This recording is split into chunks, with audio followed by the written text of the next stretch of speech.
the Bible. Is it hard to understand? When it comes to reading the Bible, the first thing that comes to mind is the fact that this is the Word of God. The seals have been broken, and the truth is here. And when we go throughout the scriptures, when we go throughout extra biblical records, we find that the language that God employed, that He used to create the heavens and the earth, was the Hebrew language. Christ said, I came for the lost sheep of the house of Israel. But yet no one, no religious leader, no religious church out there anywhere can now identify the 12 tribes of Israel. Can we? God is quite simple, but it seems as if man makes understanding Him hard. What are those mysteries? The truth of your book and the truth will make you free. The Hebrew and Bible Academy, you're invited.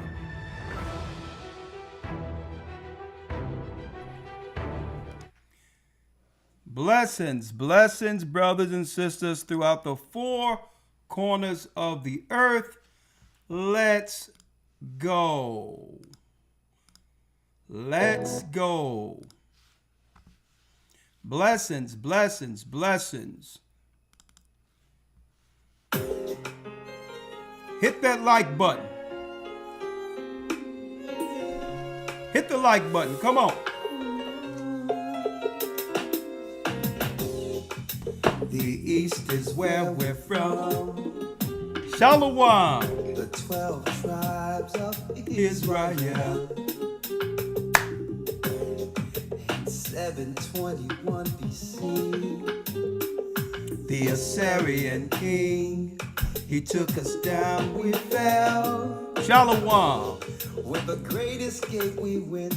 Through the Euphrates, the Lord held the water still. Come on. To a land where no mankind dwelt. We went. The who? The 12 tribes of Israel. That's who we be, we be. Manasseh, The Cubans, Ephraim from Puerto Rico, Naphtali from the Isles of Hawaii. The Lord is calling back Israel. Come on. the North American Indians, Simeon, the Dominicans. Our highest gather in Israel. The Arabs and Africans told us at gunpoint to gather our wives and children, then sold us. The Arabs and Africans told us to gather our wives and children, then sold us. Brothers and sisters, everything they've taught us in the Western world, predominantly in America, about slavery was a curated, that's right, revisionist, believe it or not, history to separate us from the true biblical narrative of what? Who is the Jew? Boy, they lied and claimed with the Alex Haley whack story that Kunta Kinte went to build a drum and the whitey slave man came with a net and grabbed them over into America. Well, brothers and sisters, that's a lie. That's a lie.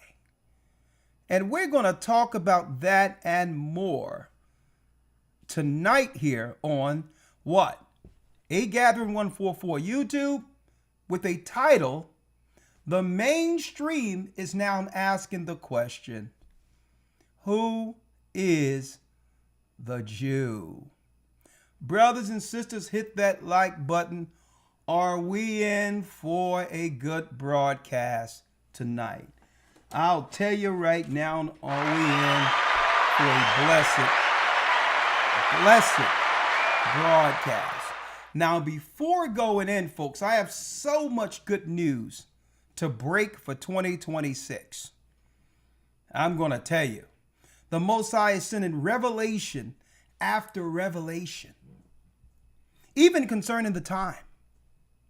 A lot of people have been asking, well, what's up with that 364-day calendar? I'll tell you what. We're going to be rolling out some serious information soon. But first, we're going to show the revelation within the church before it's expound before the earth. How everything shifts into the proper time. That and more. That's right. We're going to teach with a secret of the times, a new secret of the times in the next Hebrew and Bible Academy. Now, before I talk about the Academy, let me also state how excited we are to announce that we will be at the New York Church in Brooklyn this coming Sabbath for the new year. All praises be to the Most High. Can't wait to embrace my brothers and sisters in New York, the capital of Babylon, as we pull bricks out of Satan's kingdom. This weekend, this Saturday, we will be broadcasting live from New York. All right. Also, man, we have a lot of great announcements that I can't put out there right now. Right? I'm talking about big, groundbreaking insight in what the Most High have blessed this church with for those who are coming into the body. In that announcement, we're going to make a grand announcement at this year's Passover. A grand announcement. So a big breakthrough just happened, but we're going to announce it at the Passover. So be there or be square. Okay? All right? Be there. A grand, just good news, a serious announcement that we'll do at the Passover this year. Okay? So again, go to gatheredofchrist.org. You can look at the holy days. The dates are there. Everything is there for you. I don't want to waste too much time and announcements. You go to gatheredofchrist.org. Holy days, dates, everything is right there for you.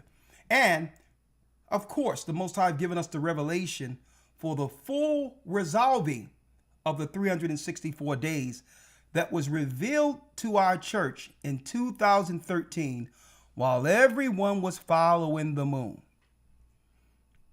We're going to be breaking all of that. Okay? The Most High gave it to us. Right?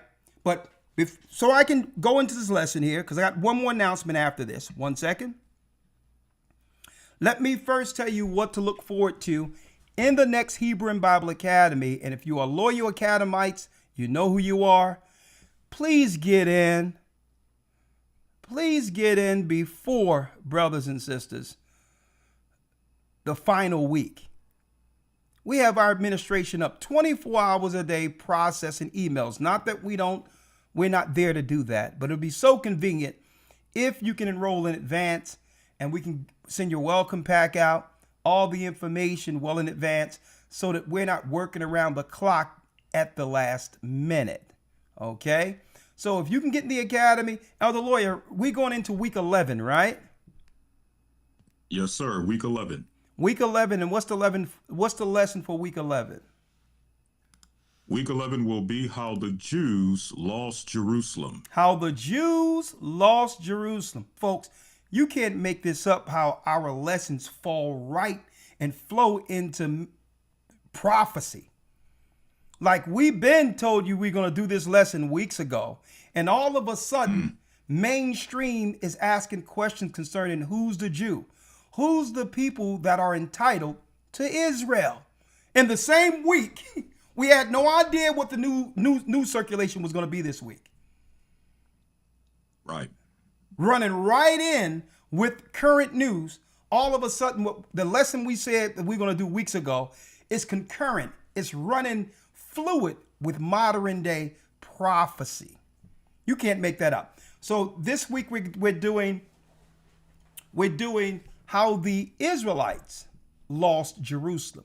History, Bible, all of that. Timestamps, a very, very, very detailed scholarly level lesson concerning the Israelites this coming Sunday. And then what's the last lesson, Elder Lawyer? The last one shall be, what's the exact word? And I believe it's Hope after Armageddon. Hope after Armageddon. Yes. It's not all doom and gloom, folks. Well, not for our people who are in Christ. There's peace after all. This is why the devil is throwing all this chaos and confusion at once against our people. They're even going against themselves at this point. Why? All the Gentiles are totally out of whack because why? They have lost control over God's people during this awakening.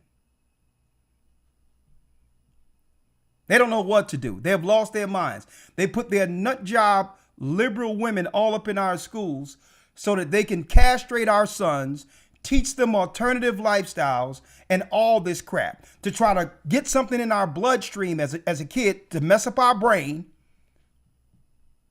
to mess up our children's brains so that they can say what? Hey, we need to set up our nonprofits to help these underprivileged children. These people are witches. They're warlocks. They are crazy. They are crazy. It's to a point where they're such victimizers, they'll import victims. Look at the Somalians right now. I wondered, Elder Lawyer, and I'm going to get back here. I used to wonder, what is this big obsession with these Hollywood people going into Africa and others, picking up African kids and these poor kids, claiming they was helping these children. And now it's all coming out. These people are crazy, folks. They're getting these children knowing under the liberal satanic ideology that what? You get an underprivileged child, you can actually set up a nonprofit for underprivileged kids. So now you don't have to pay the same taxes in California like you used to, like Angelina Jolie, Brad Pitt, or whatever, as an example. They don't got even though the taxes are high in California, well, it's a tax break because they went and rent them some kids from over in Africa. Only thing they had to do was set up a nonprofit. That's how crazy these satanic libs are. I know their accountant is telling them, oh, just go to Africa and grab a few African, go to Africa and grab a few African kids and set up a nonprofit and you'll have a tax break. And these children are, I'm going to tell you, they get up I'm going to tell you, they mess up these children. It's to the point where we started waking up. They had to go find other victims and import them here as immigrants to continue their wickedness. Right? So I'm going to tell you, hey, brothers, that's why I'm glad the Most High have given us this church, the awakening. Our eyes are wide open. These schools are wicked. It's evil, all of that. And guess what? That's why I'm doing week 12, Hope After Babylon. Hope after Armageddon. Why? Brothers and sisters, they are going buck wild. They're going against each other now. And now our people need to pull back and allow Esau to crash out against one another. Do not let these crazy liberals start teaching your children all up in school. Because victimization, having a dumb child, means finances for them. A dumb child means underprivileged, and now they can go to they can now go to one of these nonprofits, these satanic white libs, and set up to help the child they broke. So it's in their interest to break our children in the neighborhoods. Their nonprofits is set up for victims. See? So again, we have to take full authority because they understand there's no controlling God's people anymore. We have awakened. So let them crash out on each other, and folks, do not allow our people or our children to stand in the crossfire. Right? Oh yeah, one other announcement I would like to make, Elder Lawyer. Since we're doing a lesson today, a broadcast today, where the Gentiles are asking, who is the Jew all of a sudden? Right? They're questioning these Christian Zionists, these so-called evangelicals, and they're asking some good questions that I believe we can answer. But since we're talking about that, Elder Lawyer, I've been invited this coming Friday at 2 p.m. to be interviewed on X, right? And Okay. this interview, you can pop in. I need somebody to assist me here. But this interview, I mean, I think they're going to have 700 people in the room or whatever the case is. But I think once the people that have been following our channel find out that we're there for this discourse, right, with people all over the earth who may want to push back with who I present as the children of Israel, right? So I'm sure when I put the link out that many of our people are going to come into it anyway with this discourse, who is the Jew?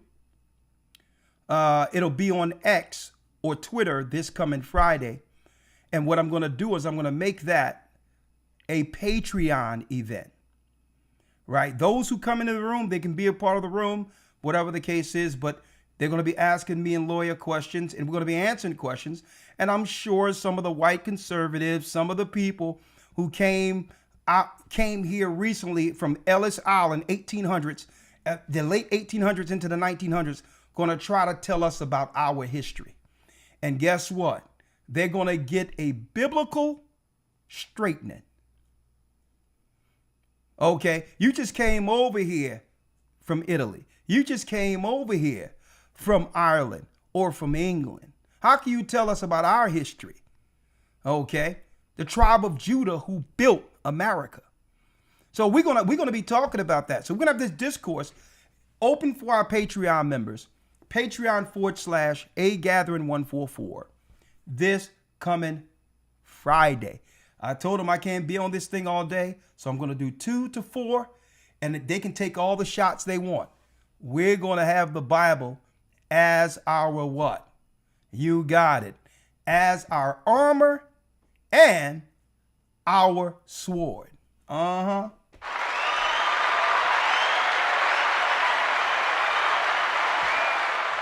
Now and again, for those who would like to be a part of the Hebrew and Bible Academy, which starts up in about 4 weeks, in a month from now, go to historytimes.org. I want to see y'all in the house. historytimes.org. Put your enrollments in. And again, we're going to be attacking. Let me just put this out. We will be in the Bronx. I said Brooklyn. We'll be in the Bronx this particular Saturday. We'll be in the Bronx. We'll be in the Bronx. Hold up. Look like Gaja is trying to come into peace, ain't it? Uh-huh. Hey, everybody it's about to heat up this year, Elder Lawyer. I'm telling you. Right? It's going to heat up this year. Right? Give me 1 second before I bring you in, Gaja. Let me finish making the announcements, then I'll bring you in. All right? For those who don't know, right? It's going to be a serious discourse this coming Friday. I don't care if a Muslim come in.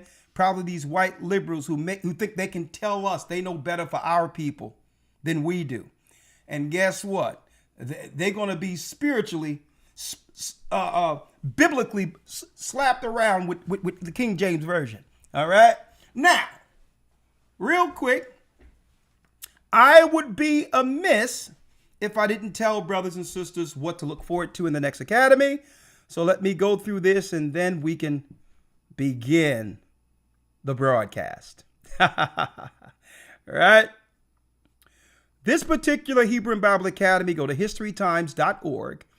The theme for this will be Bible history and chronology. Learn your book. Learn your book. Let me tell you, that's the advantage Esau have had against our people for years. They're not more spiritual. Okay. They're not more intelligent when it comes to teaching the book. It's just that we have been understanding their lies through the satanic theologian seminary college that was set up to keep us under subjection to Edomites, to the European. So what we need to do is break the chains off of our minds concerning the theology that have helped destroy our communities. What crazy doctrine out there would tell people, what God-fearing doctrine would teach people, oh, the law's done away with? I'm like, how stupid do you think our people are? Without law, there's chaos. How can you teach a people who are already struggling under chaos in the neighborhoods, deprived neighborhoods, that it's okay to break God's law? So we're destroying that crap. Let me tell you, we're going to teach our people to learn this Bible like the back of their hands. These people over the theologian colleges are Satanists. And they make you believe, they done gaslighted us into believing that we're breaking Christ's law if we follow Moses' law. How stupid do they think we are? When Moses prophesied of Christ, Christ confirmed Moses. They'll make you think that the Old Testament got a different God and the New Testament is a different God. And now you look at the conditions. Look at the conditions of our neighborhoods with this mess they've given us. So we bring this thing around full circle. Learn your Bible. Bible chronology. We're going to teach about the church fathers who were all black. There was no such thing as white apostles.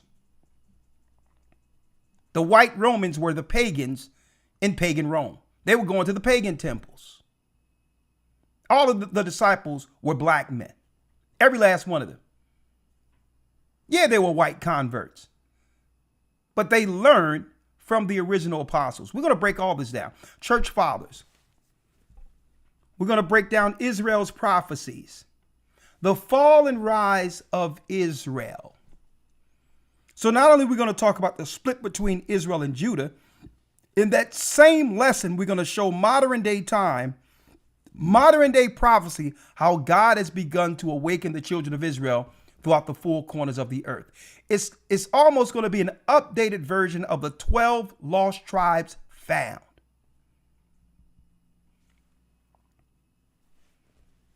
Okay, an updated version of that.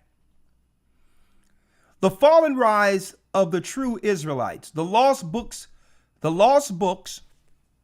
What books should we understand? Extra biblical texts outside of the King James Version, including the Apocrypha. One other lesson, from Noah to Moses to Christ, and other lessons to be named well before the academy opens. So it's not going to end here. Okay. So we're going to get some other interesting topics to add it. We got a couple of weeks to do so. We would like to see you in this academy in a couple of weeks. Learn your Bible. Bible history and chronology, a scholar academy coming in a few weeks. Go to historytimes.org. All right. I think now is my time to pull in Gaja.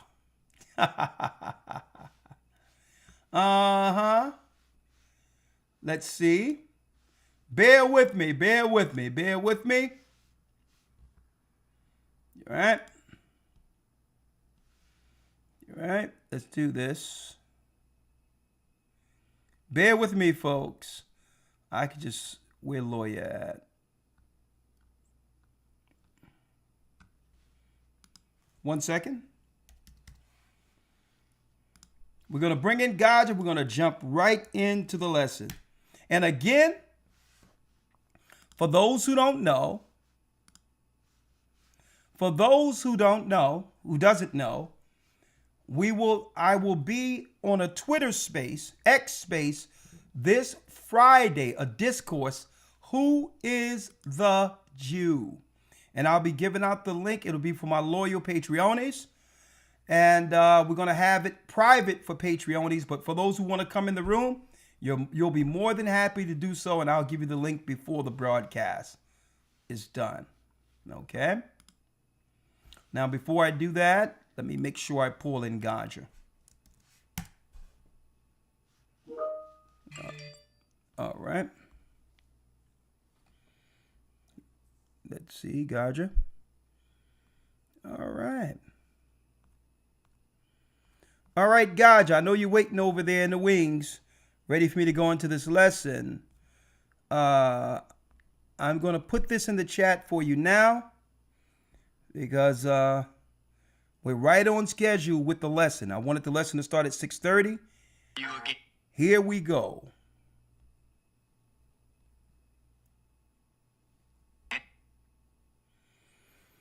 All right, Gaja, just waiting on you so I can go into this without interruption. All right? And while he's coming in, right?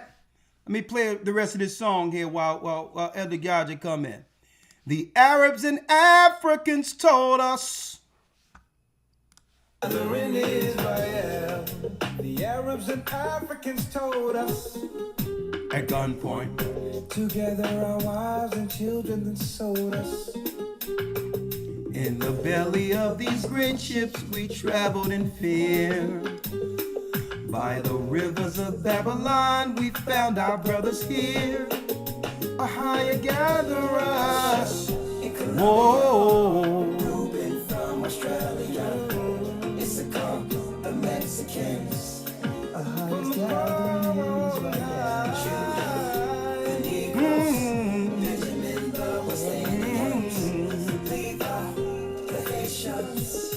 gathering Israel. The Most High's gathered Israel. God, you better hurry up because I'm about to jump in. Can't be breaking the spirit up in here now. Come on in.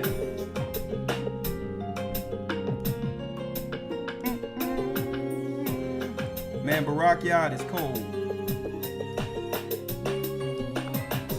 Asher in Colombia. Reuben from Australia. Issachar, the Mexicans. That's who we be. Judah, the Negroes. Benjamin, the West Indians. Levi, the Haitians. Manasseh, the Cubans. All right, Gaja, I'm going to have to go without you, young man. The Lord is calling back Israel. Come on. Simeon. Ahaya gathered in Israel. Yeah, hey, Gaja, hey, I was almost ready to yank it. I was about the Sandman hook you up out of here because I'm ready to go, young man. Where is he? How you doing? How you doing, Gaja? Sound check. You doing good? You hear me good? Oh, yeah, you sounding good. We have Gaja in the house. Say something because I want to make sure they can hear you. Sound check, sound check. You gets no better than that. So what I'm going to do, I'm going to put you. We're in for a doozy, young man. We're in for a doozy tonight. the mainstream media, Gaja, is asking, who is the Jew? Now, this is quite interesting, right? So what I'm going to do, I'm going to put you on this layer here, all right? I'm going to put you, just bear with us, folks. I'm setting it all up here, right? Get Gaja right here. Mm-hmm. Yep, so when I go to the zoom layer, I'm able to just grab you just like that, and you'll pop up right there. There it is. Right? Gaja in the house, live from the UK. Hey, Gaja, the Most High is something with these revelations, isn't he? Huh? Yes, sir. Definitely. Definitely. Brother, let me tell you, it's going to rock the world. Mm-hmm. And everyone is going to be looking, right? Those who follow the church and those who begrudgingly follow the church. But nonetheless, They follow it. They follow it. It must be something there, right? And hey, if you get in from the skin of your teeth, as long as you're in, hey, we're here for you. We love you. We love you whether you love us or not, right? That's what it is. We are servants bound to teach the gospel, right? There you go. There you go. Right? I got him set. All right. Good to see you. I got my man, Elder Lawyer, set. Elder Lawyer, here we go, young man. Yes, sir. Yes, sir. I don't know if there's a way that you can make it to where I can hear Gaja as well. I can't hear him. Oh, yeah. As it is now. There you go. Boom. See that? See that? All you have to do is ask. That's all you have to do, young man. There it is. That's all you have to do, my brother. Elder Lawyer, my brother. Let me tell you something. You know me. When I get some good news, when I get excited about something, I'm almost like a little kid. I want to hold it. I don't want to. I want to just bust out and tell everybody. Right. Elder Lawyer. I mean, wait till what go down at the Passover. Man, the Holy Spirit. The Holy Spirit, I truly believe, is going to just take over. I truly believe, based on the organization, what I'm seeing, the spirit of the people, the songs and all that's going to be presented, Lord have mercy. Listen, it's going to be a game changer. God. The Most High's name, in the name of Yeshua, will be exalted throughout the four corners of the earth. It's all about Christ. And Lord, I can't wait.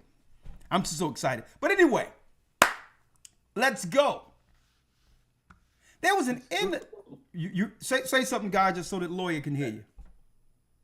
Let's go. You can hear him, right, Lawyer? I got him now. Yep, all right, good. Now. All right. Well, boom.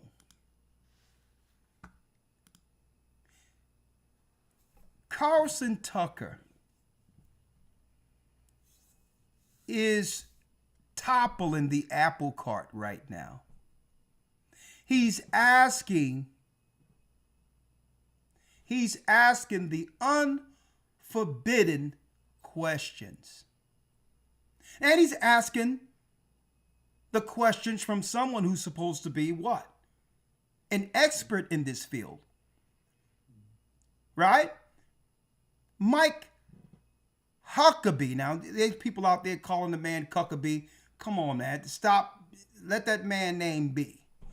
Mike Huckabee,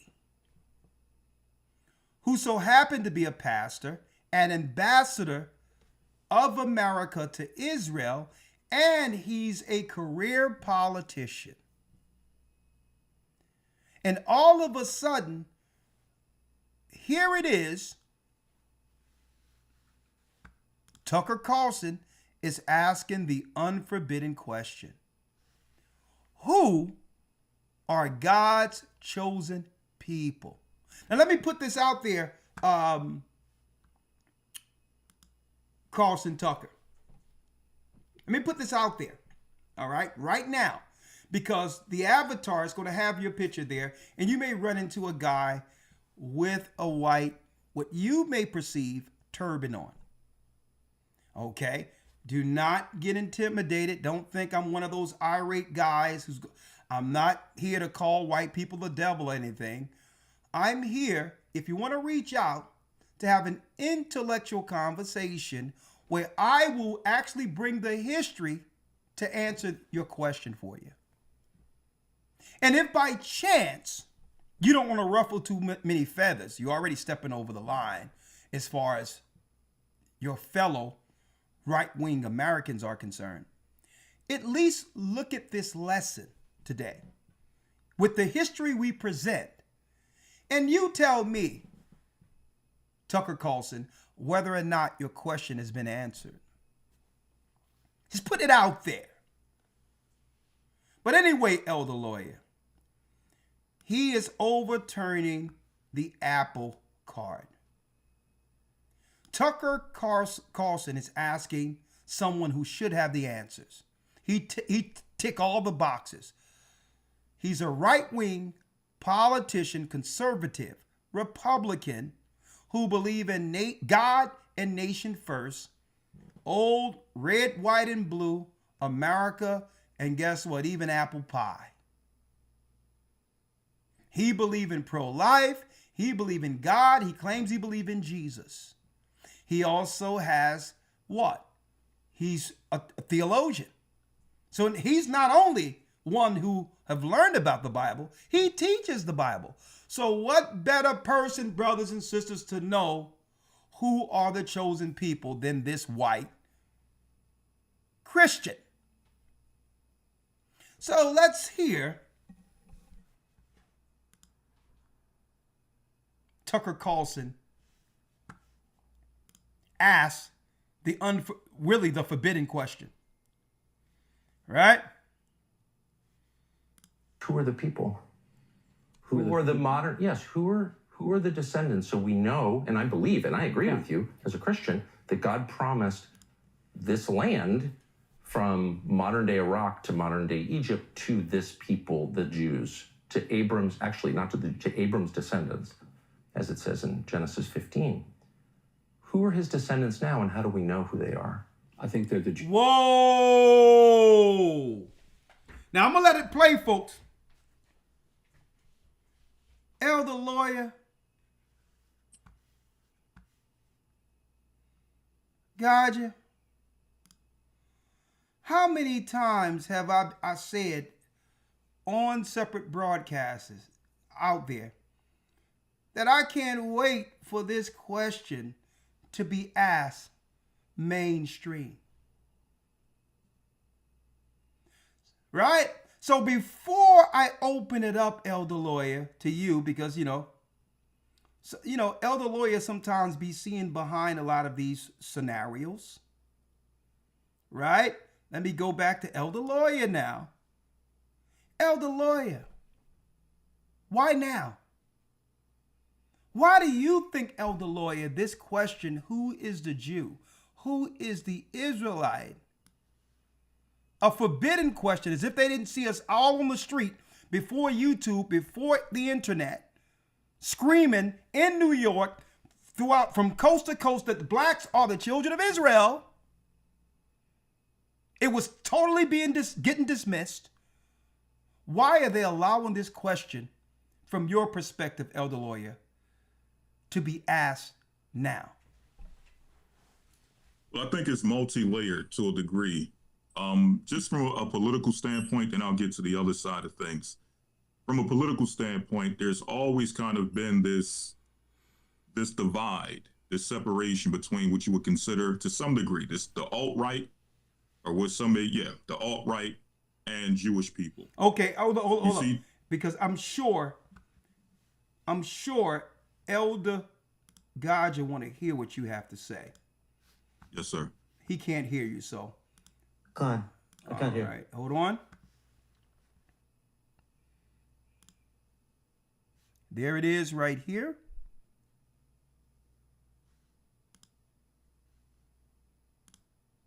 All right, go ahead, lawyer. Yeah, so I was saying politically, when you go back politically, historically, you always see that there's been this divide and this back and forth when you're talking about the alt-right and their gripe with Jewish people. You've always seen that, and I don't know if Tucker Carlson identifies as alt-right. When you look at those who are of that ilk, you notice that they have historically always gone at exposing or some way, shape, or form dealing with the conversation pertaining to Jewish people, whether it's what Jewish people may have their hands in financially, politically, entertainment, what have you. They've always kind of had those types of questions that they put out there. You even had a book by what I presume to be a Gentile, Charles Weissman, Who is Edom, in which he identified the Jewish people as the people of Edom. Those are not our words, those are his. So you've always kind of had these conversations floating within the alt-right community. But now it's mainstream. Now it's not the back chats or the backroom conversations. Now it's not the low-level political conversations that take place in some of these little, these little rooms they have online or what have you. Now this is what you would consider a mainstream individual posing a question. And that leads me to the second point, is that I believe, and I don't know what his stance is on who the Jews are or who they aren't, but I think that with the rise of the internet, with social media, the Israelite conversation, which at one point could be dismissed to some degree, can no longer be dismissed. Whether or not you agree with it, you can't avoid it anymore because it's right there, it's in your face, it's now prevalent. And now we have the same footing to some degree as Israelites, as a Tucker Carlson. Whereas before, what was he, Fox News? Yeah. Fox News could just totally disregard anything that was going on the streets or what have you. Whereas now, with the advent of social media, we can get on the same exact platform as a Tucker Carlson. And he can hear the conversations of what we are saying.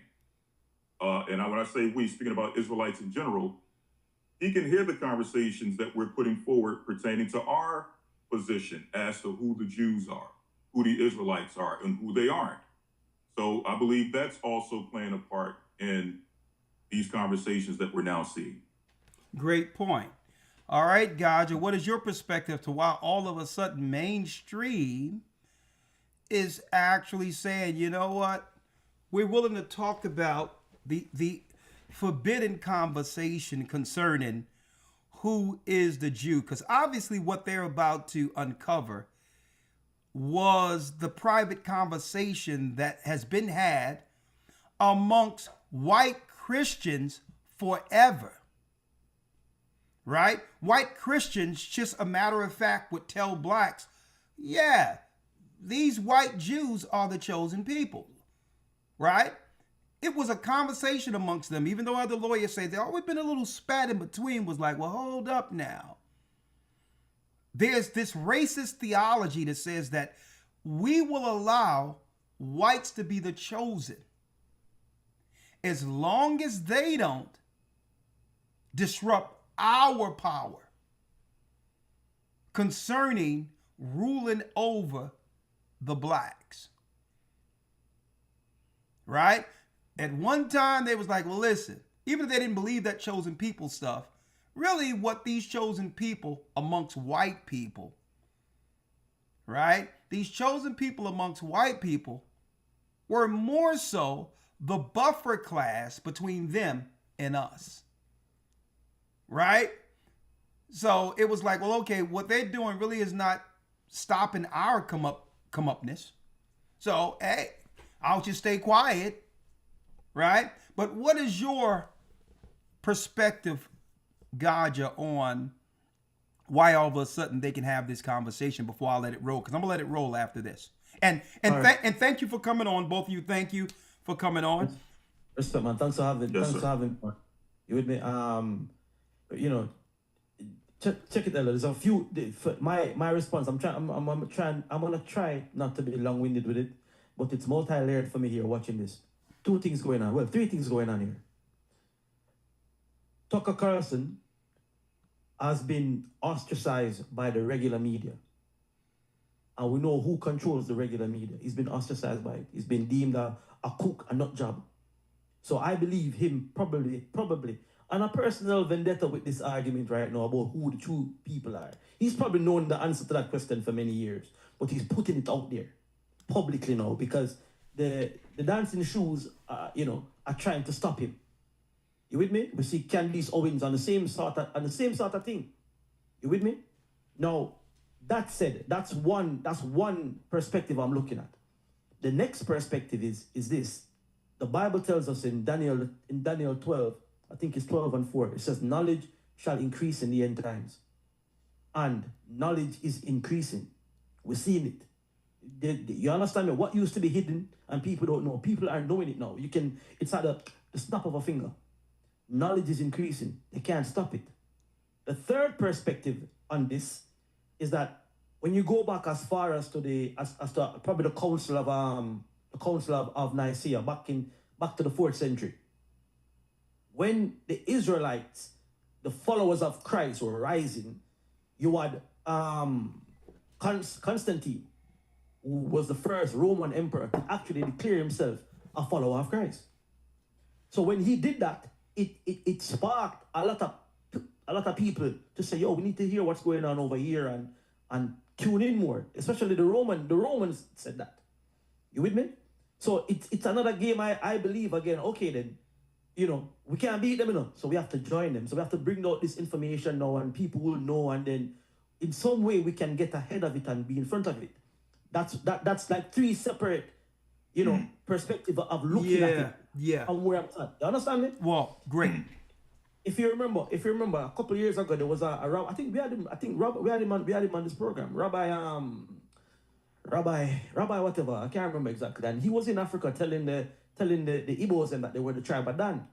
And they've always been out there doing it, but I believe right now, because Tucker Carlson he's like a Joe Rogan. He's not, you can't control him like that right now. You understand me? Yeah. And the mainstream media is going after him. They're trying to discredit him at every turn.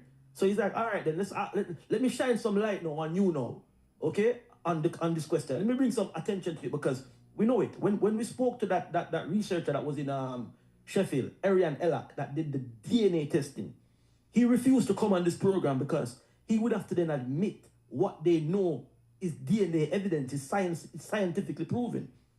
You understand me? So it's not that they don't know. Arthur calls the 13th tribe, saying, no, listen, if these people are the dancing shoes, then it must be a 13th tribe.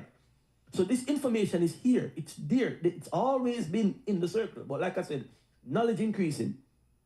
And these people are going after certain people within the right wing, the right wing establishment, the white conservative establishment. They're going after them. So they're putting it out. If you notice, about a year ago, Vladimir Putin opened what I'm calling the Russian icon and showed the images. Okay, well, let's not put too much out there. I just want to hit what I'm with you. You good. And guess what? Believe it or not, Gaja, believe it or not, I thank the Most High because when it comes to the radio savviness and the interactions, when it comes to mainstream and operating behind a switchboard, believe it or not, that was an education for me to see how that whole radio dynamic worked when I first met you. I'm gonna tell you, and right. So I believe that the Most High was preparing us for this moment in that room before there was podcasts and all of that, to where, yeah. And think about it, Gaja. Think about it. Elder Lawyers has dropped it and it come around full circle. The mainstream have been brought down to where we thrive. They're in our playing ground. Mm-hmm. We've been here, discourses, debating, doing all of this, fighting to bring this question to the forefront myself personally for decades, knowing what it would mean for our people who've been waiting for this truth. Now, but one thing about it, somehow our people have an inclination to more so pay attention if a white man is asking the question. Right? So we're going to let them talk. So now you can't claim, we're going to bring her in a second. Now no one can claim that there's some racism going on, right? This is a conversation between two white conservatives where the dividing line here is that one has an issue with the compromising of America due to a foreign country whose people claim to be the lost tribes of Israel. And one think this pastor here, this diplomat, this ambassador of America to Israel, believe that these white Jews in Israel have a biblical right to do what they're doing over there. So we're Bennett, we're not in it. We're allowing two white conservatives to have it out. That's right. All right, Tucker, ask the question. Who are the people? Who are the modern? Yes. Who are the descendants? So we know, and I believe, and I agree with you as a Christian, that God promised this land from modern day Iraq to modern day Egypt to this people, the Jews, to Abram's, actually not to Abram's descendants, as it says in Genesis 15. Who are his descendants now, and how do we know who they are? I think they're the Jews, and we know who they are because they've always been a Jewish people. There has been an unbroken line of Jewish people, and they've lived in this land for 3,800 years. Sometimes not very many of them, because they were chased out all over the world. They were hunted down. They were almost annihilated during the Holocaust. They came back. To this day, Tucker, they represent, you know how many Jews there are in the whole world? Please, No, but I understand. this First of all, the greatest genocide of Jews no one ever mentions was by the Romans, where they were literally banned from Jerusalem for 500 years. Yeah, of course. And it's all awful, and I'm opposed to all of that. Fair I'm opposed use. to mass killing of anybody. Period. And I want to say fair use for educational purposes only. All right. We're teaching God's word, and we don't have anything to do with this discussion outside of hearing two conservatives discuss who are the Jew.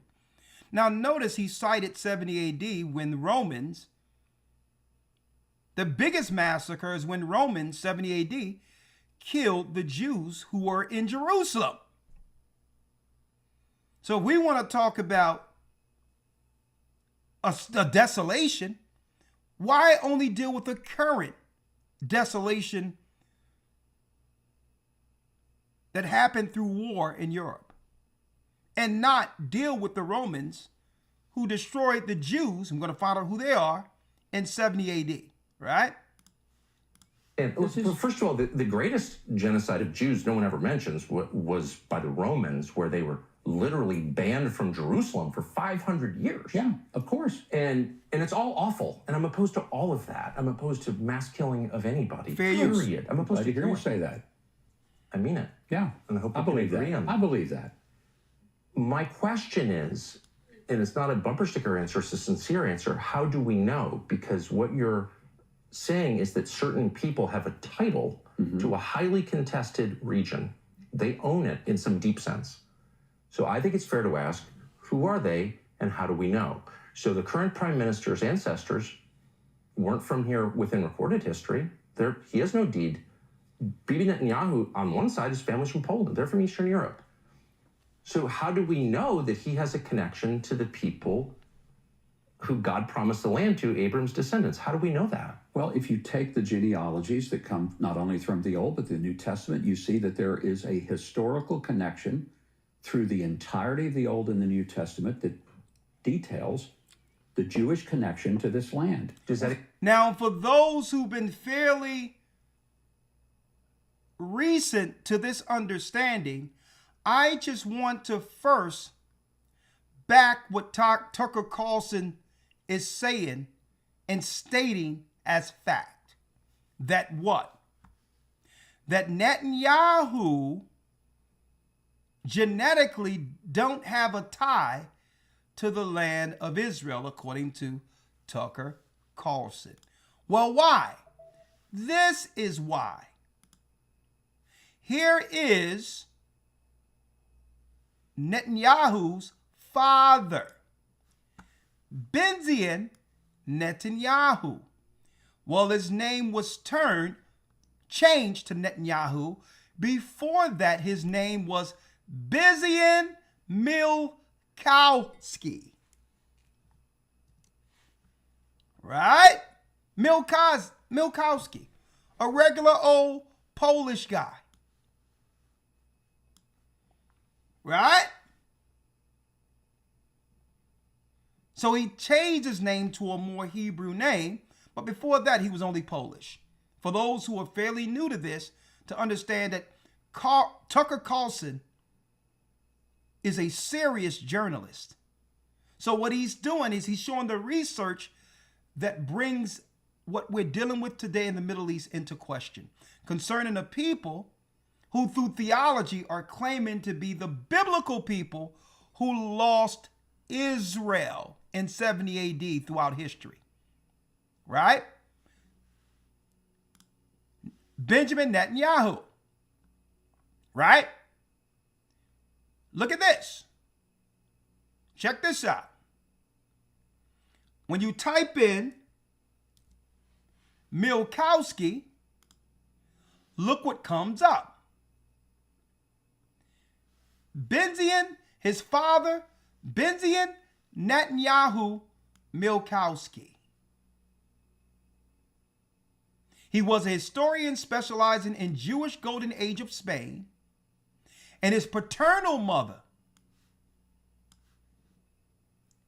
his paternal grandfather, was Nathan Milkowski, all Polish people. He was a rabbi and a Zionist. Now, Zionism is an ideology. It has nothing to do with bloodline. And we'll deal with that later. But hey, I'm just confirming Tucker Carlson's journalistic research. So he's asking, how can these people who are Polish stake claim as the chosen people? Recorded history, he has no deed. Bibi Netanyahu title to a highly contested region. They own it in some deep sense. So I think it's fair to ask, who are they and how do we know? So the current prime minister's ancestors weren't from here within recorded history. He has no deed. Bibi Netanyahu, on one side, his family's from Poland. They're from Eastern Europe. So how do we know that he has a connection to the people who God promised the land to, Abram's descendants? How do we know that? Well, if you take the genealogies that come not only from the Old but the New Testament, you see that there is a historical connection through the entirety of the Old and the New Testament. Hey, Ella, pause it there real quick. Now, folks, this is the guy who's teaching your pastors here. He a theologian, folks. Okay, I paused it. Talk to me, Gaja. Now, just saying that, just wanted to highlight, right, that this man has not answered the question that has been asked. He is not answering the question he's been asked. Listen to the answer. You get me? You watch the what you call it? You watch the Winter Olympics when they slide. Yeah, he's sliding. He's talking around the question. Yes, not answering it. Just highlighting that people don't be tricked by the sorcery. Okay, this is high level witchcraft. Okay. Yeah. He's not answering no questions here. But go on. Exactly. He's wasting time. Mm-hmm. Right. Right. He's wasting time because that's a direct question. Someone asked me, who are the Israelites? And I can tell them outright, the Israelites are the black and indigenous people of America and those who ran into Africa and the Ivory Coast and was sold into slavery. I can do that in a couple of seconds. End of discussion.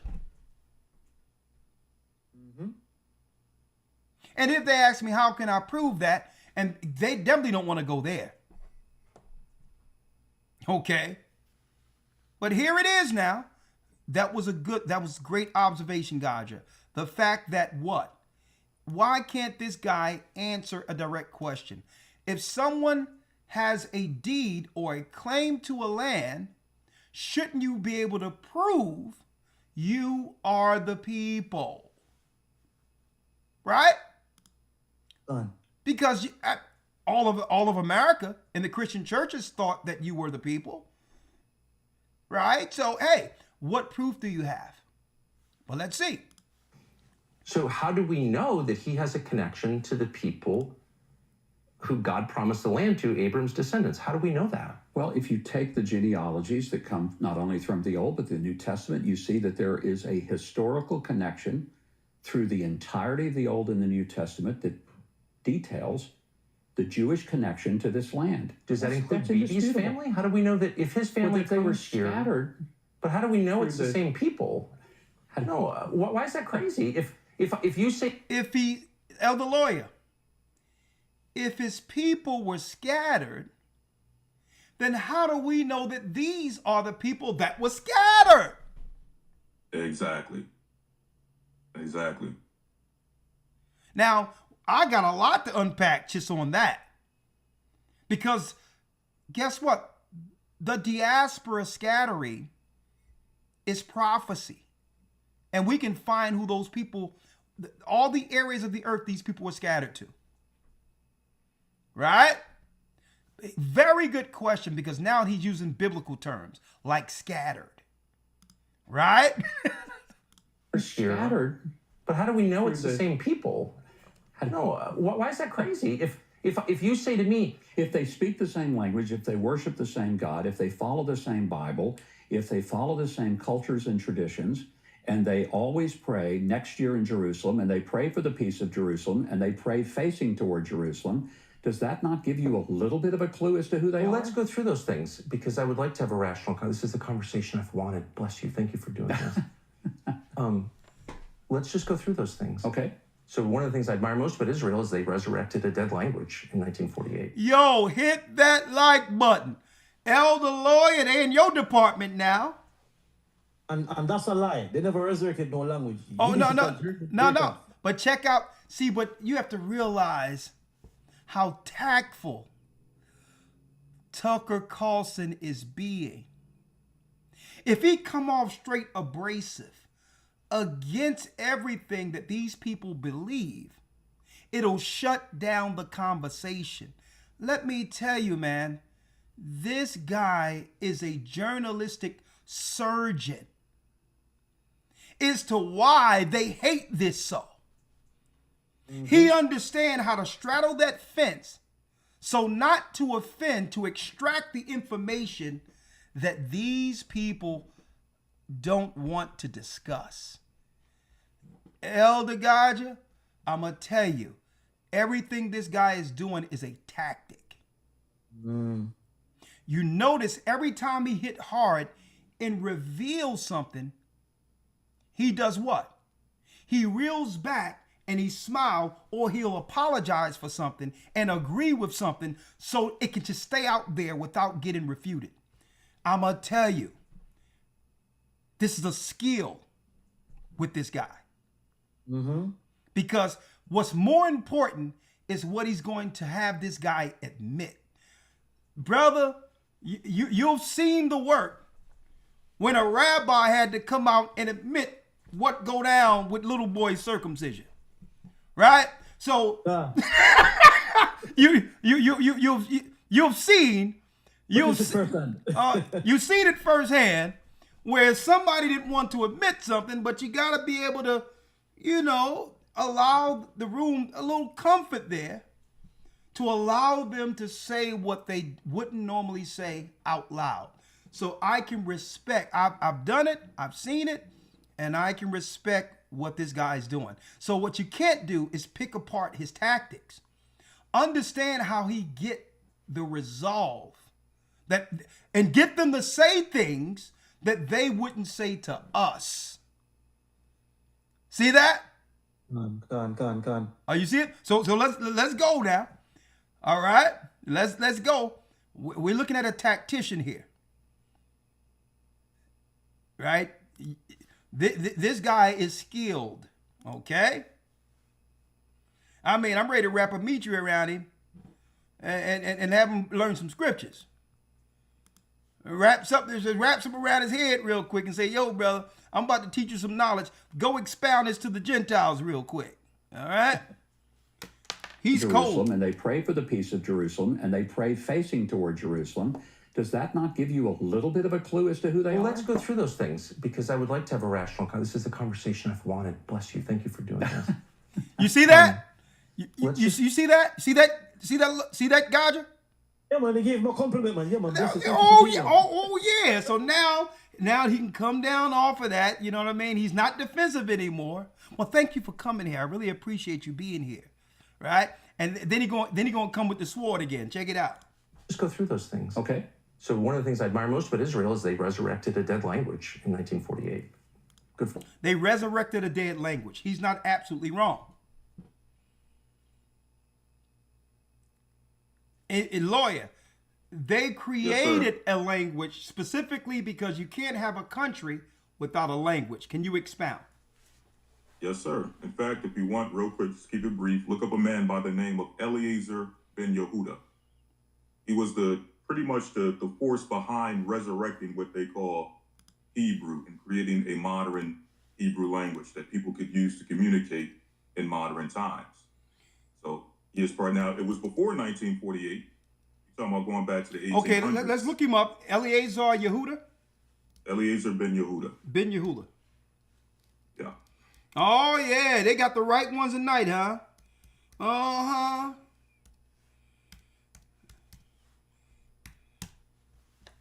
Eliezer ben Yehuda. And look at that. Hey, man, we got some serious people on the panel tonight. We got a lawyer. He says, look up Ellie. And not only that, Ellie Lawyer just pulled that shit straight out of his brain right here. Look up who? Look up Eliezer ben Yehuda. Who we have here, Elder Lawyer? Let me see what you got there. It says Hebrew linguistic, grammarian, journalist, lexicographer, a newspaper editor, and a Zionist activist. Another Zionist there. And what he's renowned for. Yes, sir. I'm going to read this. He is renowned as the lexicographer of the first Hebrew dictionary and also the editor of the Jerusalem-based Hazvi, one of the first Hebrew newspapers published in Mandatory Palestine. Ben Yehuda was the primary driving force behind the revival of the Hebrew language. Of the Hebrew language. Let me go here. Of the Hebrew language. Read that again, Elder Lawyer. He's known for reviving the Hebrew language, which means they just made a dialect for the sake of the new state of Israel they were creating. Right. Right? All right. But guess what? They're not reviving Hebrew because the Hebrew Lawyer teaches is the ancient Hebrew. All right? They made a new dialect strictly for the new Western Edomite country. That was really set up through the ideology of Zionism, a movement. All right? Boom. So, hey, check out Tucker. Here he come. And they pray facing toward Jerusalem. Does that not give you a little bit of a clue as to who they are? Well, let's go through those things. We pray towards Jerusalem, but go on. Because I would like to have a rational. This is the conversation I've wanted. Bless you. Thank you for doing this. Let's just go through those things. Okay. So one of the things I admire most about Israel is they resurrected a dead language in 1948. Good for them. Well, they really didn't resurrect it. It was existent. Okay, I'm not. That's a compliment. I'm not slighting. No. But it is the first time in all of human history that a language has survived through this length of time. It's. I would call it. You might not, but I would call it a miracle. Hit that like button. One of many. Okay. That you can attribute to this. I think it's wonderful as someone who loves language. Netanyahu's parents did not speak Hebrew. Okay, they didn't live in this region. Netanyahu, the founders of this country, were mostly secular. Some of them were avowed atheists. They were not praying for the peace of Jerusalem. They weren't praying at all because they didn't believe in God. So they don't believe in God, but they want a land promised by God. Got it. It works out. It works out flawlessly. You don't believe in the book, don't believe in God, but God promised you the land you're in today. Great.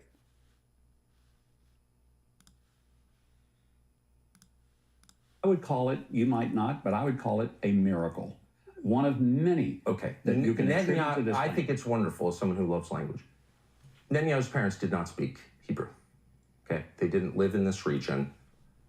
Netanyahu, the founders of this country, were mostly secular. Some of them were avowed atheists. They were not praying for the peace of Jerusalem. They weren't praying at all because they didn't believe in God. There's no genealogy linking their families to the people of this land 3,000 years ago. They're not. So how do we know, since they didn't share a language, they didn't share a religion, they had no religion whatsoever, how do we know that they had a right to come here from Eastern Europe and But they were take scattered. the land? They were scattered to I understand Eastern Europe. that. They were scattered all over the world. There were many in Ethiopia. They were in Russia. They were in Poland. They were throughout Asia. Jews were all over the place, know but they were that. still Jews.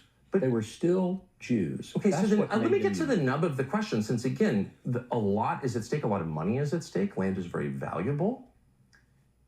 Israel has a lot of resources. By the way, if you're accused of a crime, you can hide here. That's a pretty good passport to have. It's a good thing, right? So who's entitled to it? I don't understand, and you're very discouraged in the United States from asking this question for some reason. It's a totally rational No, I'm not question. discouraged. No, you're not discouraging. Yeah. Others do. You're like the only person I can have this conversation with. Everyone else will be like, shut up, Nazi. It's a foundational question. Are you speaking of an ethnic group or a religious group? Well, I think you're looking at, for many people, it is religious. Whoa. Brothers and sisters, y'all got to understand how groundbreaking this is. Because he's leaving very little wiggle room for a what? A learned theologian who claims to teach the Bible, folks. Are we talking about a religious group, or are we talking about an ethnic group? An ethnic is bloodline. So what are we doing here? Because if we're talking about a religious group, then a white hillbilly from Montana, who mother and father is Christian or Mormon, can convert to Judaism and become a Jew. Does that give that white racist Mormon from Utah the right to Israel because he switched religions? That's a very good question. Are we talking about a religious group or an ethnic group? Let's see him wiggle out of this, guys. Are you speaking of an ethnic group or a religious group? Well, I think you're looking at, for many people, it is religious. There are people who may not have a deep religious connection to Judaism, but they're still Jews. Okay, so it's an ethnic category. It is ethnic, but it is also religious. It is rooted in religion. You can't take it out of it. Now, that means Then there's how some can people, an atheist... Well, I will tell you this. There's some people who say, I'm Christian. They never go to church. They never pray. That is a what? That is a redirection. Let's look over here and not answer the question. We're not talking about whether or not Christians go to church. Yeah, man, it's high level witchcraft. This discussion. High level witchcraft. He's a master diverter. He's diverting. He's a master. He's sliding. But What does got to do with Christians going to church? exactly. Right? Exactly. These are the people that are teaching our pastors, folks. Right? But there's a lot I want to unpack, so I'm going to go here. So now he's going to waste more time. Okay? Very great question. We allow the journalist to ask the question again. It's a simple question. Are you an ethnic group or religious group? Right? Now, why is he asking this question? If we are Israelites or ethnic Israelites who had the land before the fall of Jerusalem, and just say an Israelite started to worship Baal, right? This is why the Most High took us down, because we started worshiping the gods of the Gentiles. Well, suppose an Israelite changes religion. It doesn't change his ethnicity. He's just an Israelite who went off and started following another god. So your religious practice doesn't determine your ethnicity or race. You cannot stake claim to a land based on religion, because anyone can change religion. A Chinese man can no longer be Buddhist and become Christian. But does that mean he's no longer Chinese? So I'm glad he's nailing this down to simple terms with his questions. Right? Because then it leaves us with, okay, if these people don't know who they are and don't know why they have a right to the land, then why should we not only back what they're doing, why don't we find out what people own the true deed to that land? Because if these are not the people, it is opening up a can of worms, Elder Lawyer. Right? It's opening up a can of worms. If these not the people, and it's all of this, and you're so hell-bent on getting this land, and it's so important according to God's prophecy, if you can't explain that you're the people, shouldn't we be trying to find the other people to get them here? Right?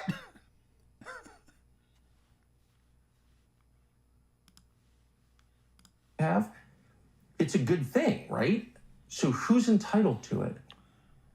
I don't understand, and you're very discouraged in the United States from asking this question for some reason. It's a totally rational I'm not question. discouraged. No, you're not discouraged. Yeah. Others do. You're like the only person I could have this conversation with. Everyone else will be like, shut up, Nazi.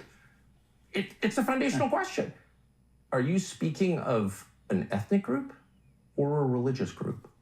Well, I think you're looking at, for many people, it is religious. There are people who may not have a deep religious connection to Judaism, but they're still Jews. Okay, so it's an ethnic category. It is ethnic, but it is also religious. It is rooted in religion. You can't take it out of it. Now that means then how can an atheist? Well, I will tell you this. There are some people who say, I'm Christian. They never go to church. They never pray. They never read their Bible. They don't tithe. But they're not entitled to citizenship on the basis of that. Well, They're but not I'm saying entitled that to. they still call themselves Christian. They cannot get a passport with dual citizenship to Israel based on that. Oh, you see this, Lord? Hey, Gaja, do you see this ninja work going on here? Yeah, listen, I'm watching him keenly. You get me? I'm listening and watching him keenly. You with me? And he's dropping it. He's doing it like, but they can't get dual citizenship for doing that, can they? What is he saying? He's skillful, man. Yeah, he's got it. You get me? You understand? He's getting it like, and he just said it then. He said, "This seems like a forbidden question to ask." And the interviewer goes, the interviewee goes, "No, it's not a forbidden." And he goes, "You're the only one that seems to want to answer this question when I ask it." So he's been probing. Yeah. Letting you know that he's been asking these questions. Yeah. That's a great observation. I mean, he's probing it. Yeah, so he's asking the questions. He's trying to get these things on the platform out publicly, and people avoiding to talk to him about it. But and what you're witnessing, Gaja, is a death by 1,000 spiritual cuts. All right, watch where it goes. Okay, you talking about spiritual guts and everything, just all over the place. Watch this. Even though it's an ethnic category. It is ethnic, but it is also religious. It is rooted in religion. You can't take it out of it. Now that means then how can an atheist? Well, I will tell you this. There are some people who say, I'm Christian. They never go to church. They never pray. They never read their Bible. They don't tithe. But they're not entitled to citizenship on the basis of that. Well, they're not saying entitled that to. They still call themselves Christian, course. even though they identify Okay, in but that way. here's the difference. You're saying that people who have this identification have a deed to a huge chunk of land on the Mediterranean, okay? So there's, it's a right. You keep telling me it's a right. And so it's totally fair to say, if you come to my house and say, I've got the title to your house, I get to ask, may I see it? Where'd you get it? And that's we got to show God you on that one. What you thinking there? Yo, listen, check it. Listen to the thing, because what he's highlighting here, right? Check it out. He's highlighting a financial gain based on you saying that you are some people. You have the entire land on the Mediterranean Sea, and it's like you showing up at somebody's house and go, "Yo, it's my house. I have the title." Aren't you? Shouldn't you ask? Yeah, like just show me your name on the deed. Yeah, show me your name on the deed. It's a legitimate question. But check it out where it's going, Gotcha. The deed that give them the right to the land is the Bible. Now watch where this goes. Right? Watching. Right? So Christian Zionists for years been saying, of course they are entitled. They're the Jews, right? Or, the Bible is their deed, right? Check it out. exactly what happened here. People from Europe, Eastern Europe, came here, in a lot of cases atheists, and kicked out a lot of people who lived here. Land. Well, but they did not just throw people out. They bought a lot of land. There's no question about that. They did buy a lot of land. But they also, in 1948, kicked out a lot of people. In the war. Oh, it was a war. I agree. Yeah. I'm not I want to relitigate the history. I'm just saying it's a fact. Okay. Including a lot of Christians wound up fleeing, and they lost their homes, and they've never been allowed back. And all of this was justified on the basis of this identity that is the ticket to the right that you keep referring to.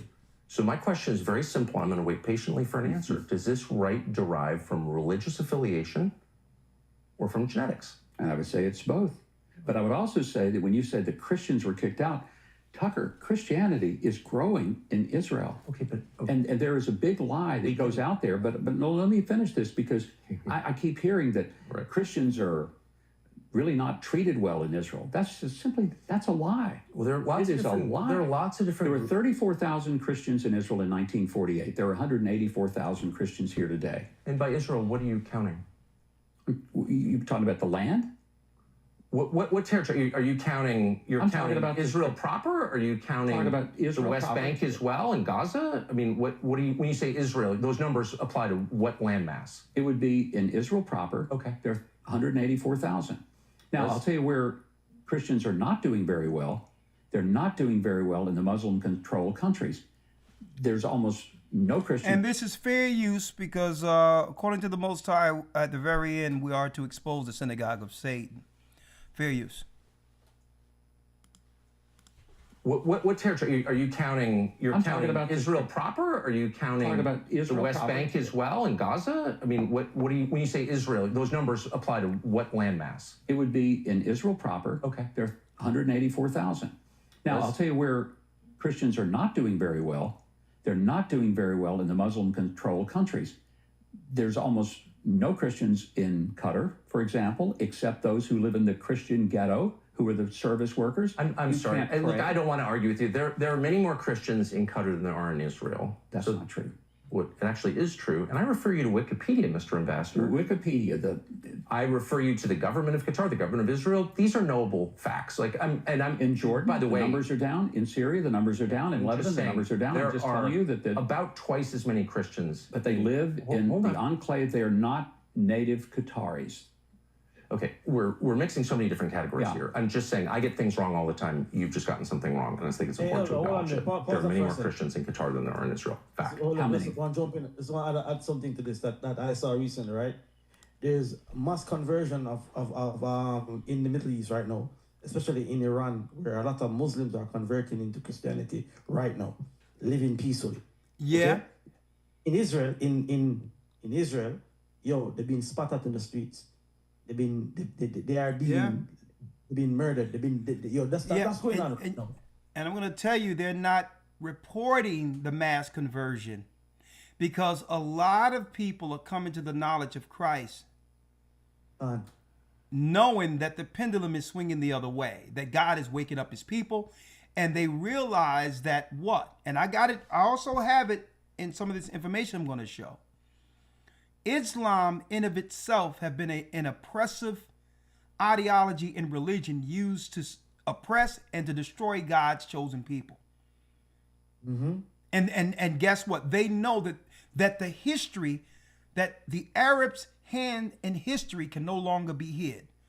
For years, the Western world, this fake history they gave us in America, were intentionally hiding who perfected the slave trade before white people got in on it. God. And they hid it on purpose.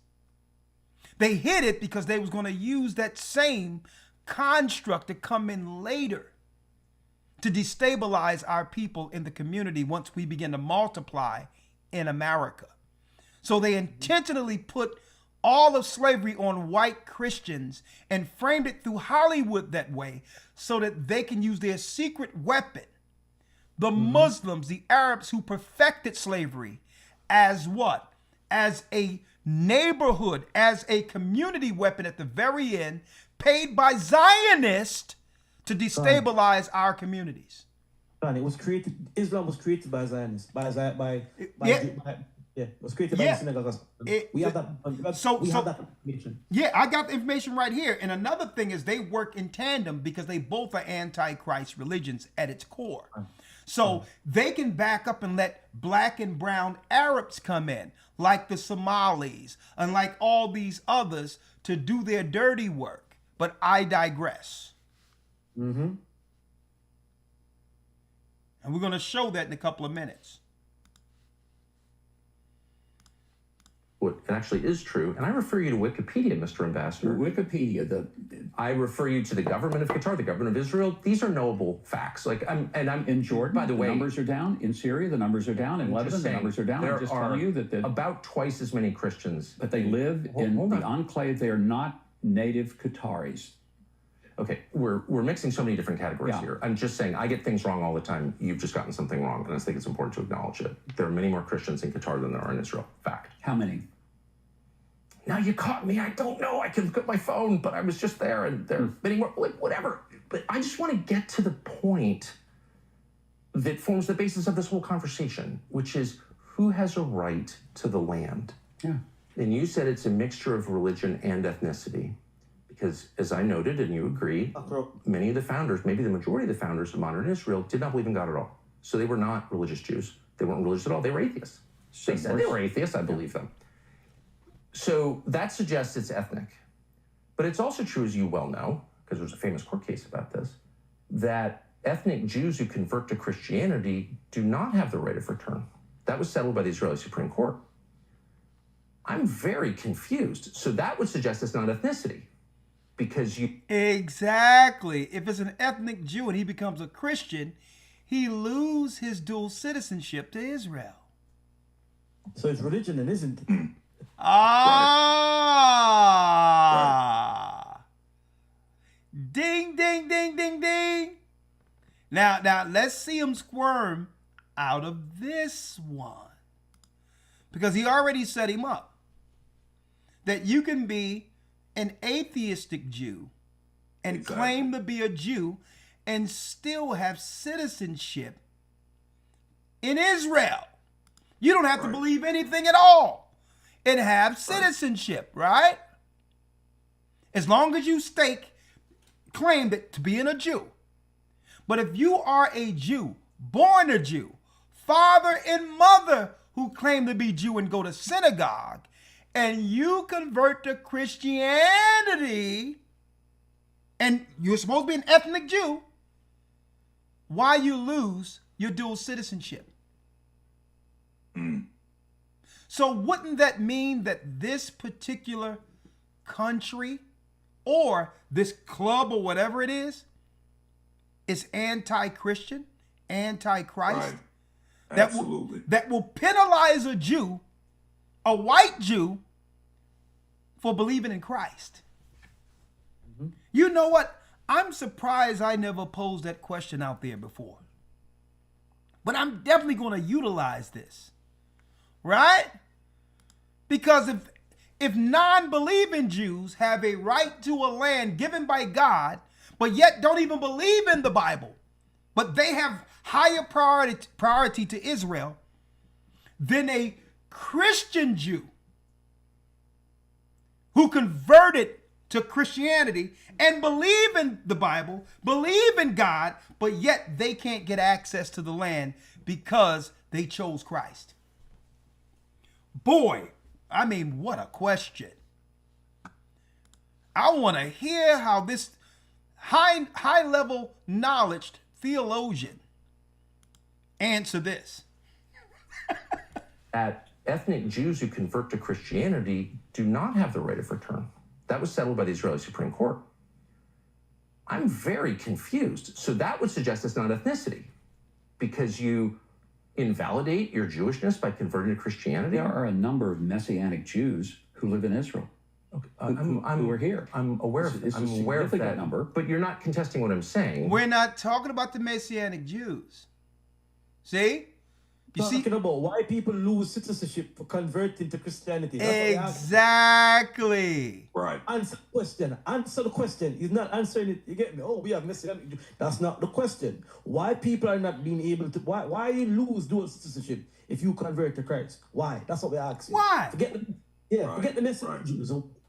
You still a Jew. You have right to the land. Your mother and father have went to synagogues, and you're going to penalize this guy who has a right to the land, as you claim, just because he convert to Christianity?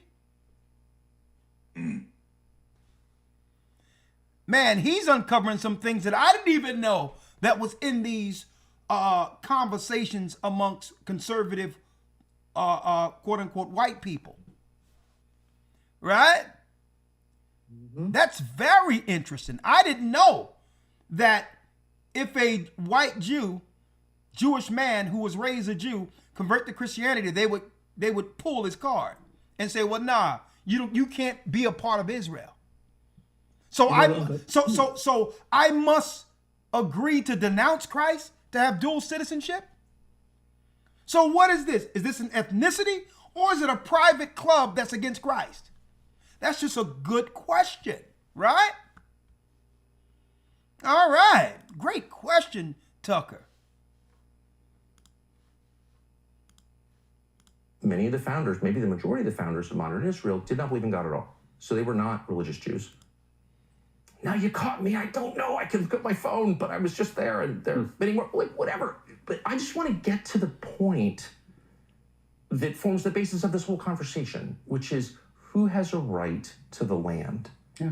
And you said it's a mixture of religion and ethnicity, because as I noted, and you agree, many of the founders, maybe the majority of the founders of modern Israel, did not believe in God at all. So they were not religious Jews. They weren't religious at all. They were atheists.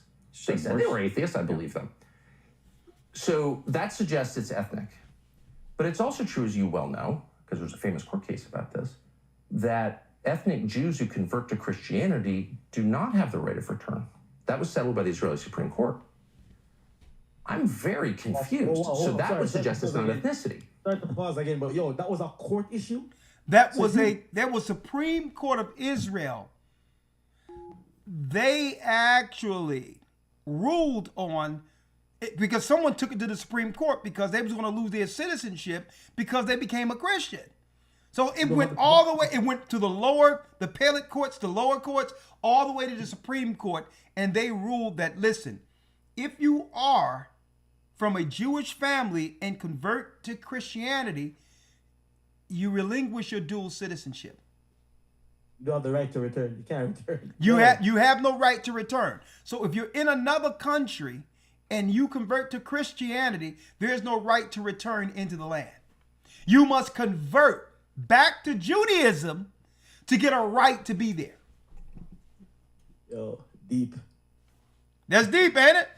Deep. Man, he uncovered a serious nugget there. I don't know what happened where they didn't give this guy what he wanted just to be controlled through media, but I'm sure somebody got fired. Okay? Because at least he have to read the teleprompter under controlled mainstream media. The same thing with Candace. I remember Candace Owens, she let the cat out of the bag a couple of weeks ago, and she said something that Ben Shapiro, she said something on the vein of Ben Shapiro got mad because they wanted her to say something about black people, which would have gave him the lane to be able to come behind her to say something. Right? I'm like, so she let the cat out of the bag. So they be using certain people to say things that gives them the right to come behind it and saying, well, I'm not the racist. I'm just confirming or backing up what Candace said. And she got mad. She said, well, listen, I'm not going to say this. And she said, quote unquote, he got mad because he wanted me to say something about black people so that can give him the right to come behind and say something behind it. So there's certain things they can't say unless they have a puppet who's willing to put it out there first, and now that it becomes a topic they're just discussing. Go ahead. I sent you a video that Candace posted on her social media. I think it was in relation to that Ben Shapiro thing. It's kind of funny though. I think it has some profanity in it though, so just be careful when you open it on the broadcast. Okay, well, I'll make sure I bring that out later. But let me tell you, folks, they should have just gave these people a raise or whatever the case is and say, well, listen, they're better off under our control than if they become renegades or rogue. They know too much and they're too articulate to be on the... Don't forget, it was the mainstream who trained these people to be so meticulous and skillful. Right? Now think about that. You do not want one of these guys playing for the other team against you. Right? So check it out. That ethnic Jews who convert to Christianity do not have the right of return. That was settled by the Israeli Supreme Court. I'm very confused. So that would suggest it's not ethnicity. Because you... Now, I got you. Do you think he's truly confused? No. I'm very confused. I need some help here. Right? I'm not making an assertion. I'm not blaming y'all, but I just need you to put this together for me. Right? Some clarity, I'm just confused. And you being the Christian theologian, you teach the Bible. Surely, Mr. Huckabee, Pastor Huckabee, surely with all of your Bible prowess, that I know you can clear this up. I'm just a lowly journalist here, right? And I'm sure you're going to clear this up for me. I'm just so confused at this point. Atheists, I believe them. So that suggests it's ethnic. But it's also true, as you well know, because there's a famous court case about this, that ethnic Jews who convert to Christianity do not have the right of return. That was settled by the Israeli Supreme Court. I'm very confused. So that would suggest it's not ethnicity because you invalidate your Jewishness by converting to Christianity? There are a number of Messianic Jews who live in Israel. Who are here. I'm aware of that number. But you're not contesting what I'm saying because it's a very famous court case. The right of return has to do with your mother, your grandmother. It has to do with family it's ties. Ethnic.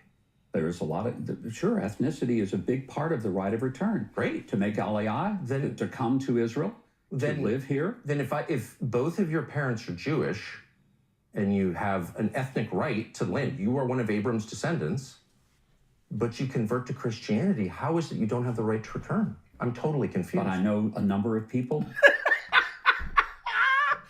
Woo!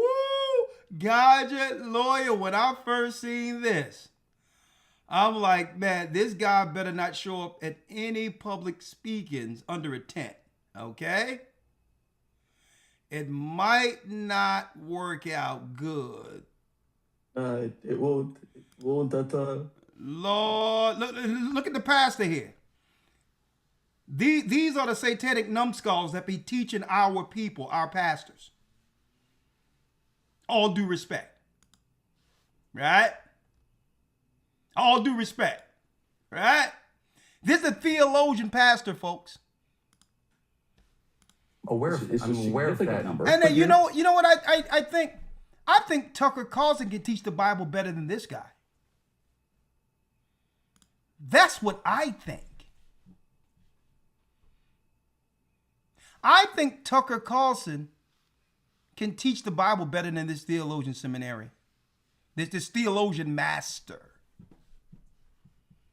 I have the right of return. That was settled by the Israeli Supreme Court.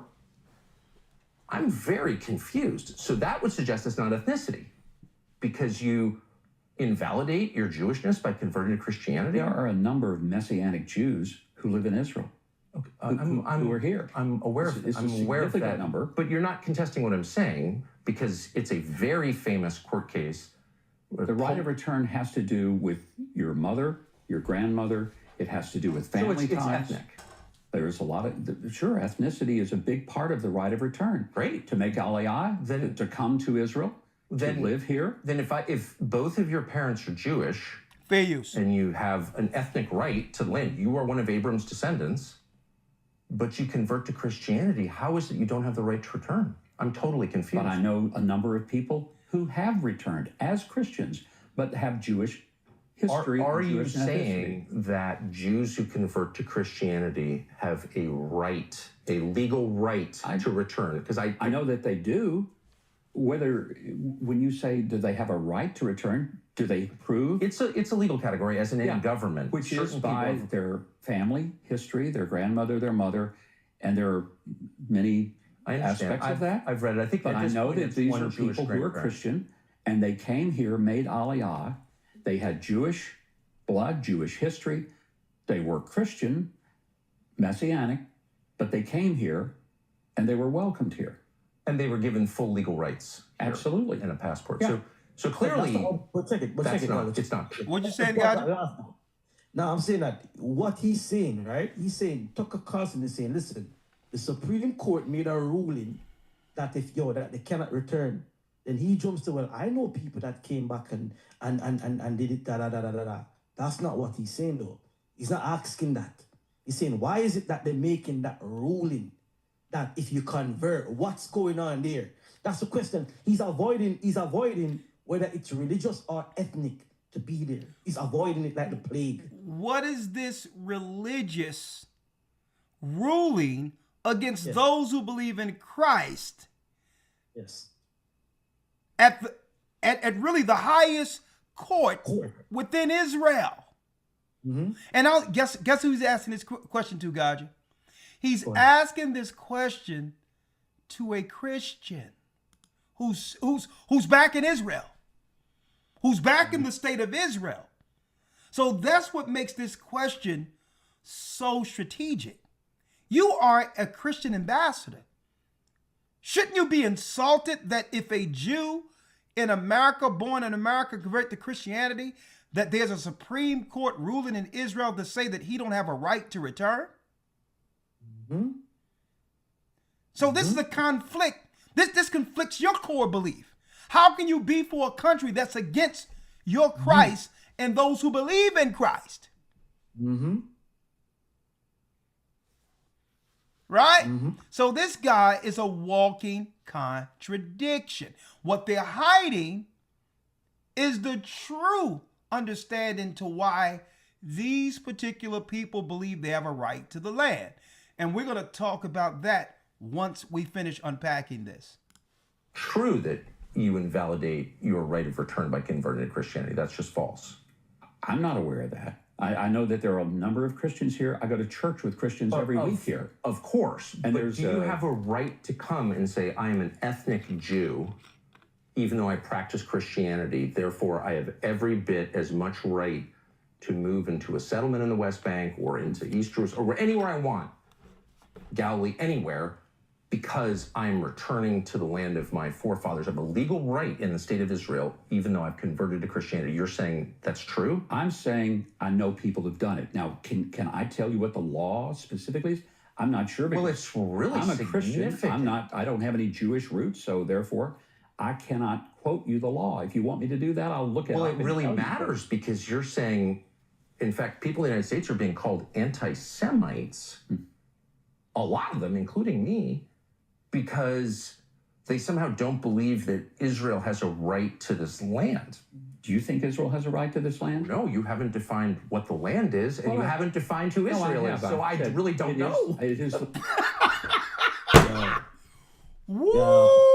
Listen, if they could delete Tucker's page, it'll just delete that with a button. You win with us there. White. Let's get this blocked and white, because this is exposing a lot. It's as simple as it might sound here. It's a lot being unpacked here with what this theologian is admitting or not admitting to. You with me? So are you saying that the law didn't say that? And he goes, well, I'm not saying that. I just know people who's come back. Nah, man, you know what the law states. You know that if they convert, they can't do it. So you are anti yourself. You understand me? You are anti-self. And look at it. And what I'm gonna tell you is, I'm gonna tell you, there's some journalist somewhere within possibly some Zionist circle that are screaming, hitting the table, and are saying right now, we need to dump about 1,000 more pages throughout all your circulations on the Epstein files. Now, all right? I mean, let's dump 1,000 more Epstein files.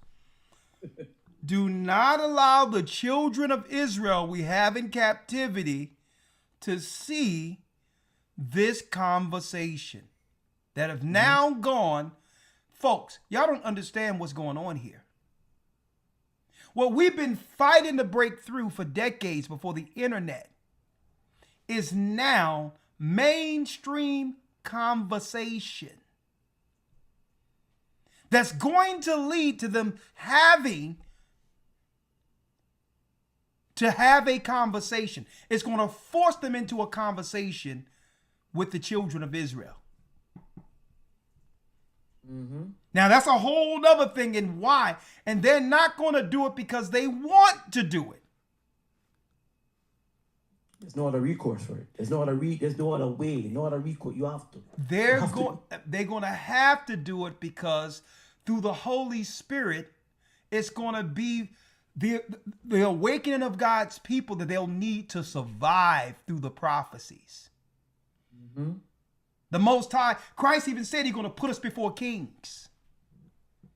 So they're not going to do it because they want to do it. What they're doing right now is making the groundwork comfortable to do so. That's a whole nother conversation. Because guess what we're seeing here? What we're witnessing here is a nation divided against itself that cannot stand.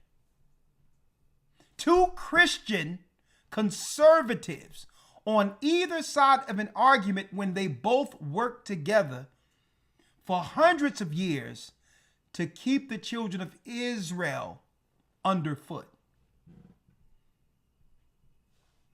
So check him out now.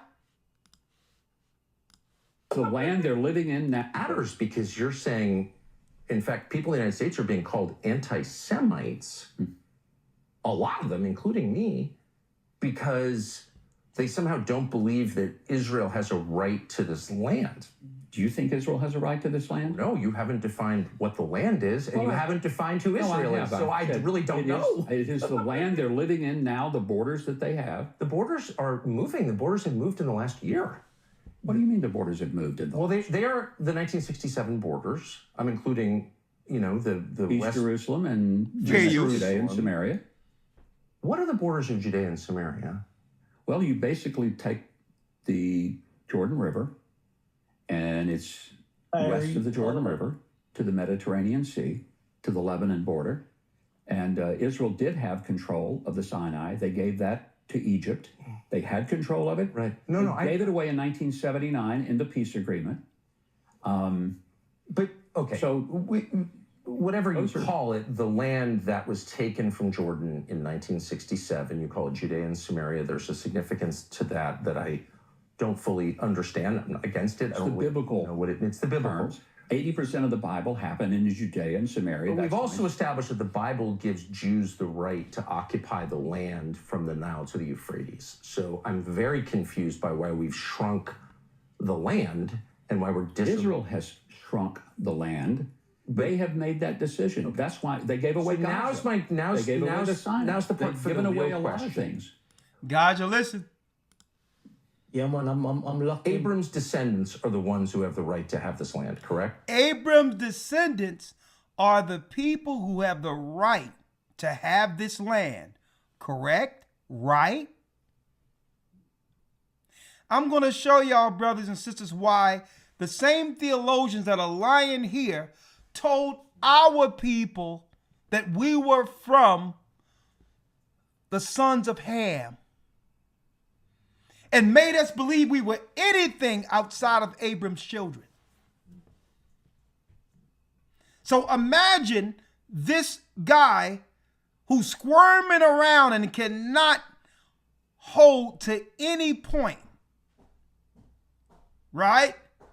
In good faith. Imagine this guy in charge of telling us who we are. And I'm talking about, thank you.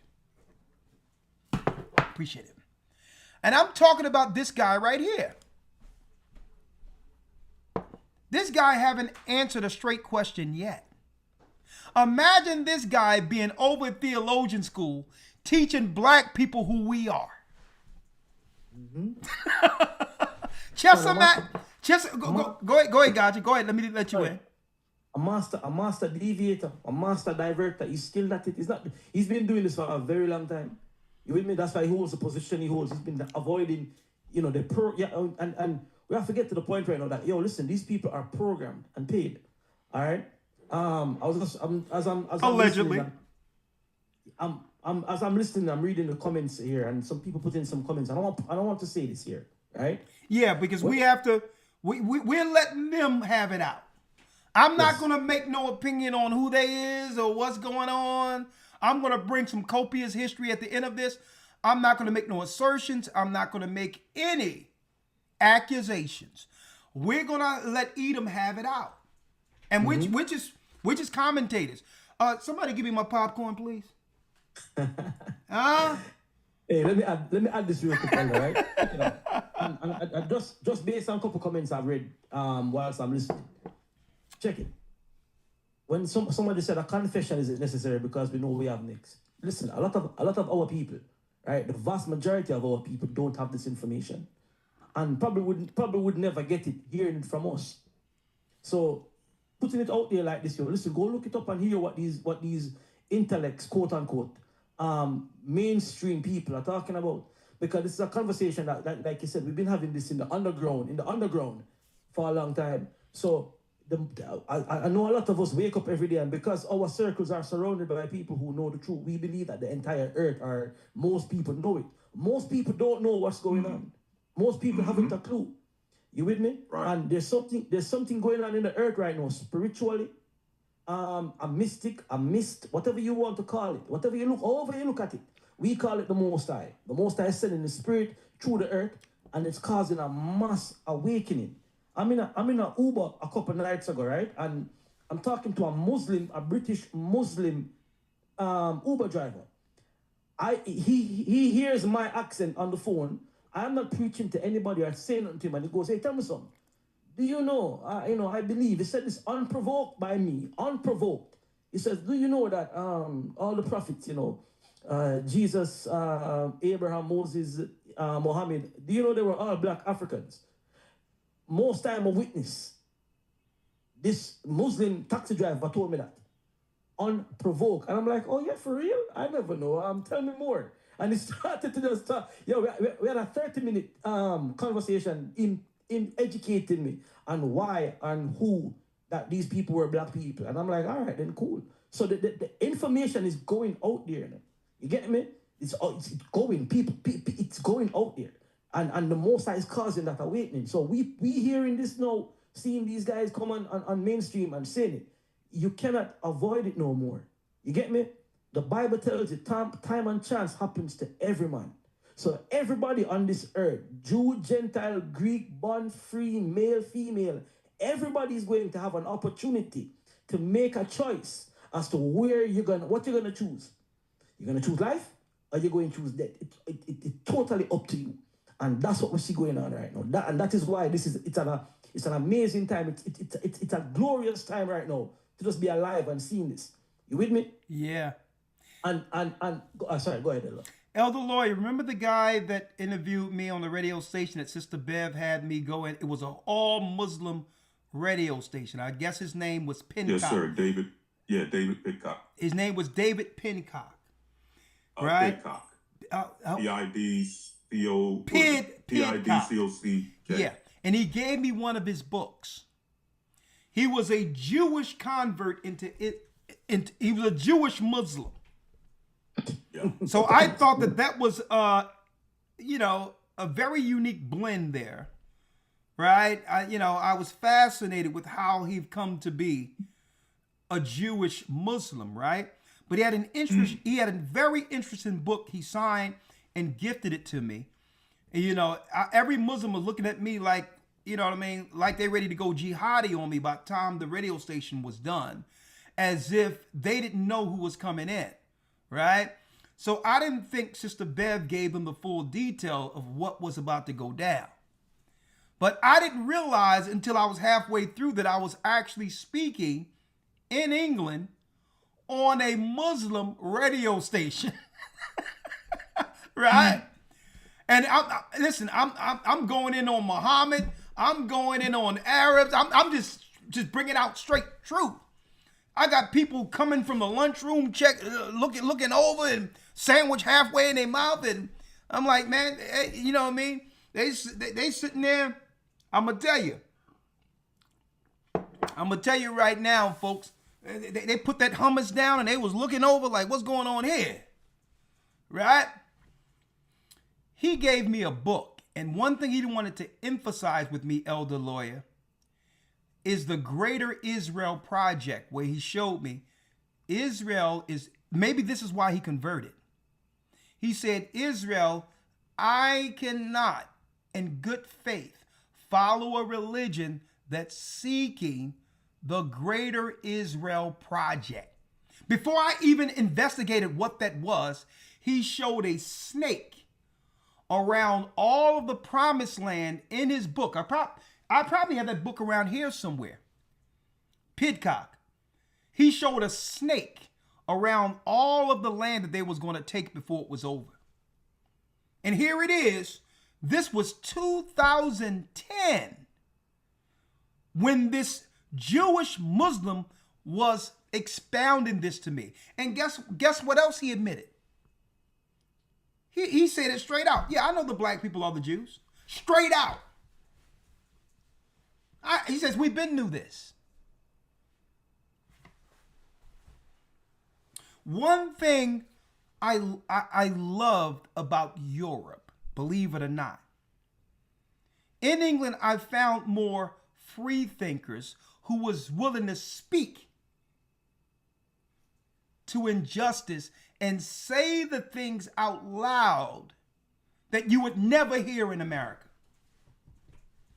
When it comes to discourse and open conversation, they have a whole square down there where people can say whatever they want, no matter how outlandish or provocative, and have the opportunity to do so without getting arrested. Or guess what?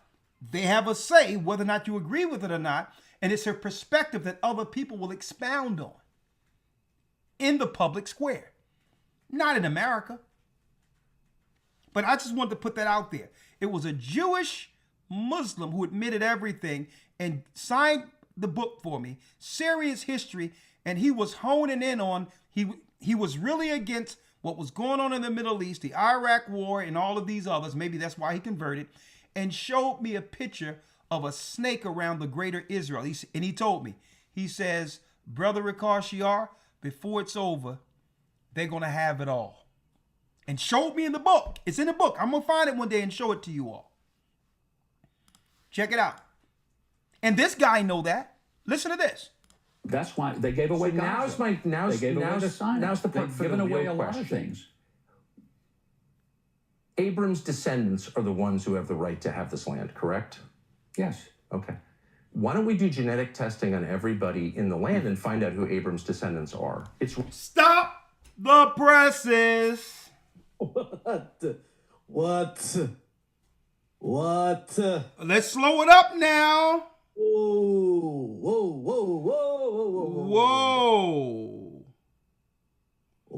We're gonna slow walk this. Whoa. Hit that like button. Whoa. He's saying the quiet parts out loud, Gaja. Now let's get down to the nitty gritty, right? Let's give the land to it belonged to. Let's get some genetic testing happening so that these people can verify and show everyone that they are the chosen people of God. Sounds like a solution to me. Yes, it's a very valuable solution. The thing is that, DNA testing is banned in Israel. You're not allowed to do DNA testing there. It's criminal to do DNA testing without permission in the state of Israel. Why? Why? Good question. So maybe Tucker can get them to do it. Hold on. Maybe Tucker can have them say, you know what? I'm tired of this. We're gonna prove it once and for all. Let's see how this pop off here. They've given away a lot of things. Abram's descendants are the ones who have the right to have this land, correct? Yes. Okay. Why don't we do genetic testing on everybody in the land and find out who Abram's descendants are? It's really simple. We've cracked the human genome. We can do that. Why don't we do that? Would you be against doing that? I have no idea what that would prove. I mean, maybe. Hold up. He have no idea, Gaja. Why even go through that messy stuff of finding out who God's people are according to genetics? What is he admitting to here? What's he admitting to here? What's going on? What is going? Hey, my brother, what is going on here? What is this? I am somebody listening to here, boy. Man, we're listening to a Bible scholar here, okay? This guy is not just a pastor. He's a theologian, Gaja. Certainly he have all the credentials to teach that Bible back and forth. Right? Yo, Tucker said we have all the genome. We have all the genome testing right now to prove it. So we don't even have to go far. We can examine the graves that been there before you got there, and let's check the DNA. The graves are still there right now. Gaja, let's put this baby to bed. Yeah, simple. Let's put this baby to bed. Let's test the people in there so that to show everybody and publish it out to the whole earth that these people are the chosen people. There's nothing to see here. It's all good. Let's put this baby to bed. Protect this man, Tucker Carlson, at all cost. Let's hear him. I'm Elder Ricard Shiar, and I approve this question. Descendants are the ones who have the right to have, and they have made that decision. Euphrates. So I'm very confused by why we've shrunk the land and why we're Israel has shrunk the land. They have made that decision. That's why they gave away Gaza. They gave away the Sinai. Now's the part They've for given the away real a lot question. of things. Abram's descendants are the ones who have the right to have this land, correct? Yes. Okay. Why don't we do genetic testing on everybody in the land and find out who Abram's descendants are? It's really simple. We've cracked the human genome. We can do that. Why don't we do that? Would you be against doing that? I have no idea what that would prove. I mean, maybe it would be. What do you mean? What it would prove? I don't have no idea what that would prove. No, it would prove who the people are. What are you talking about? What are you talking about? It is going to prove who the people are. That's what it's going to prove.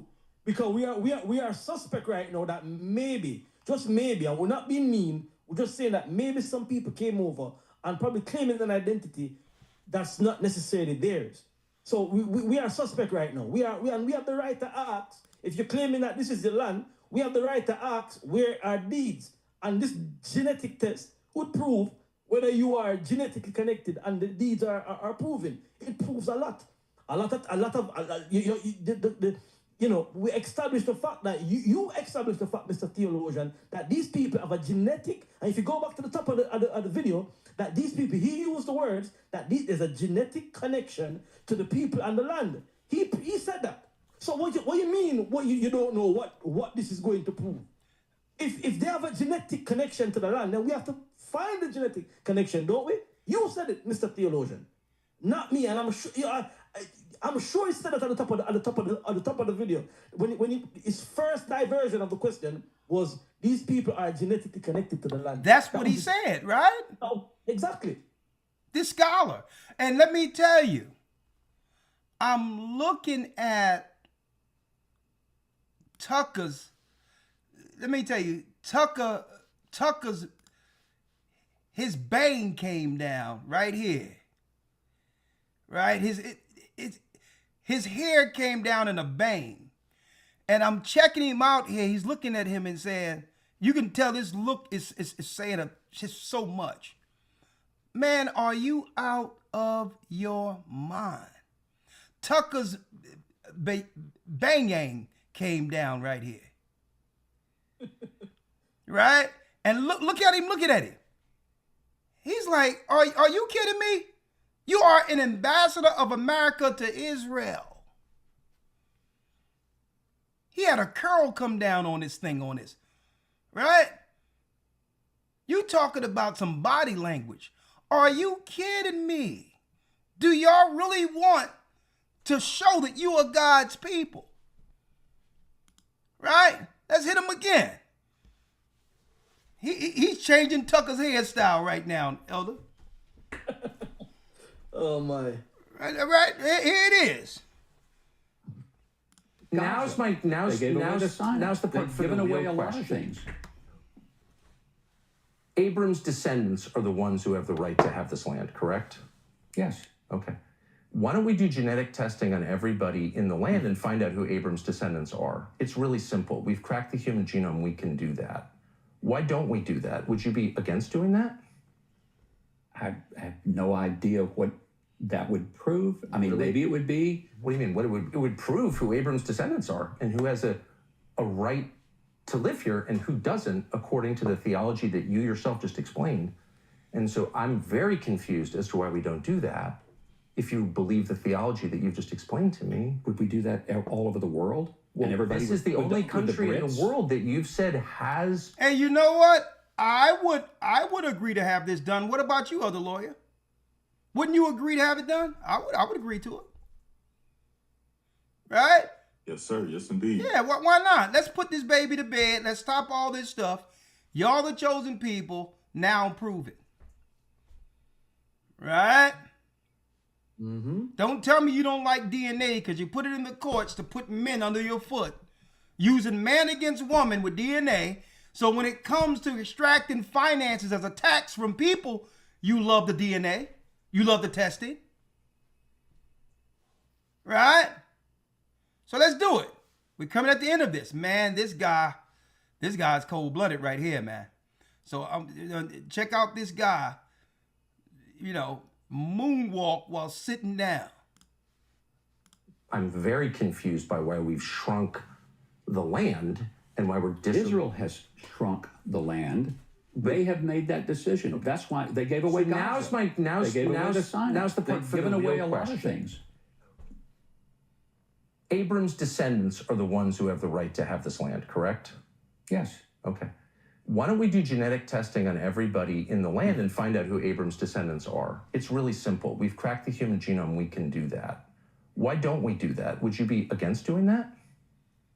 I have no idea what that would prove. I mean, maybe it would be. What do you mean? It would prove who Abram's descendants are and who has a right to live here and who doesn't, according to the theology that you yourself just explained. And so I'm very confused as to why we don't do that.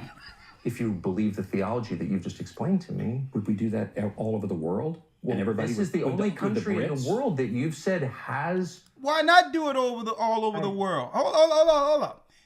So don't tell me that you don't believe that people, which is less than 7% of the world's population, can't take a medical procedure when the same government was pushing the whole world to take a medical procedure during the so-called pandemic.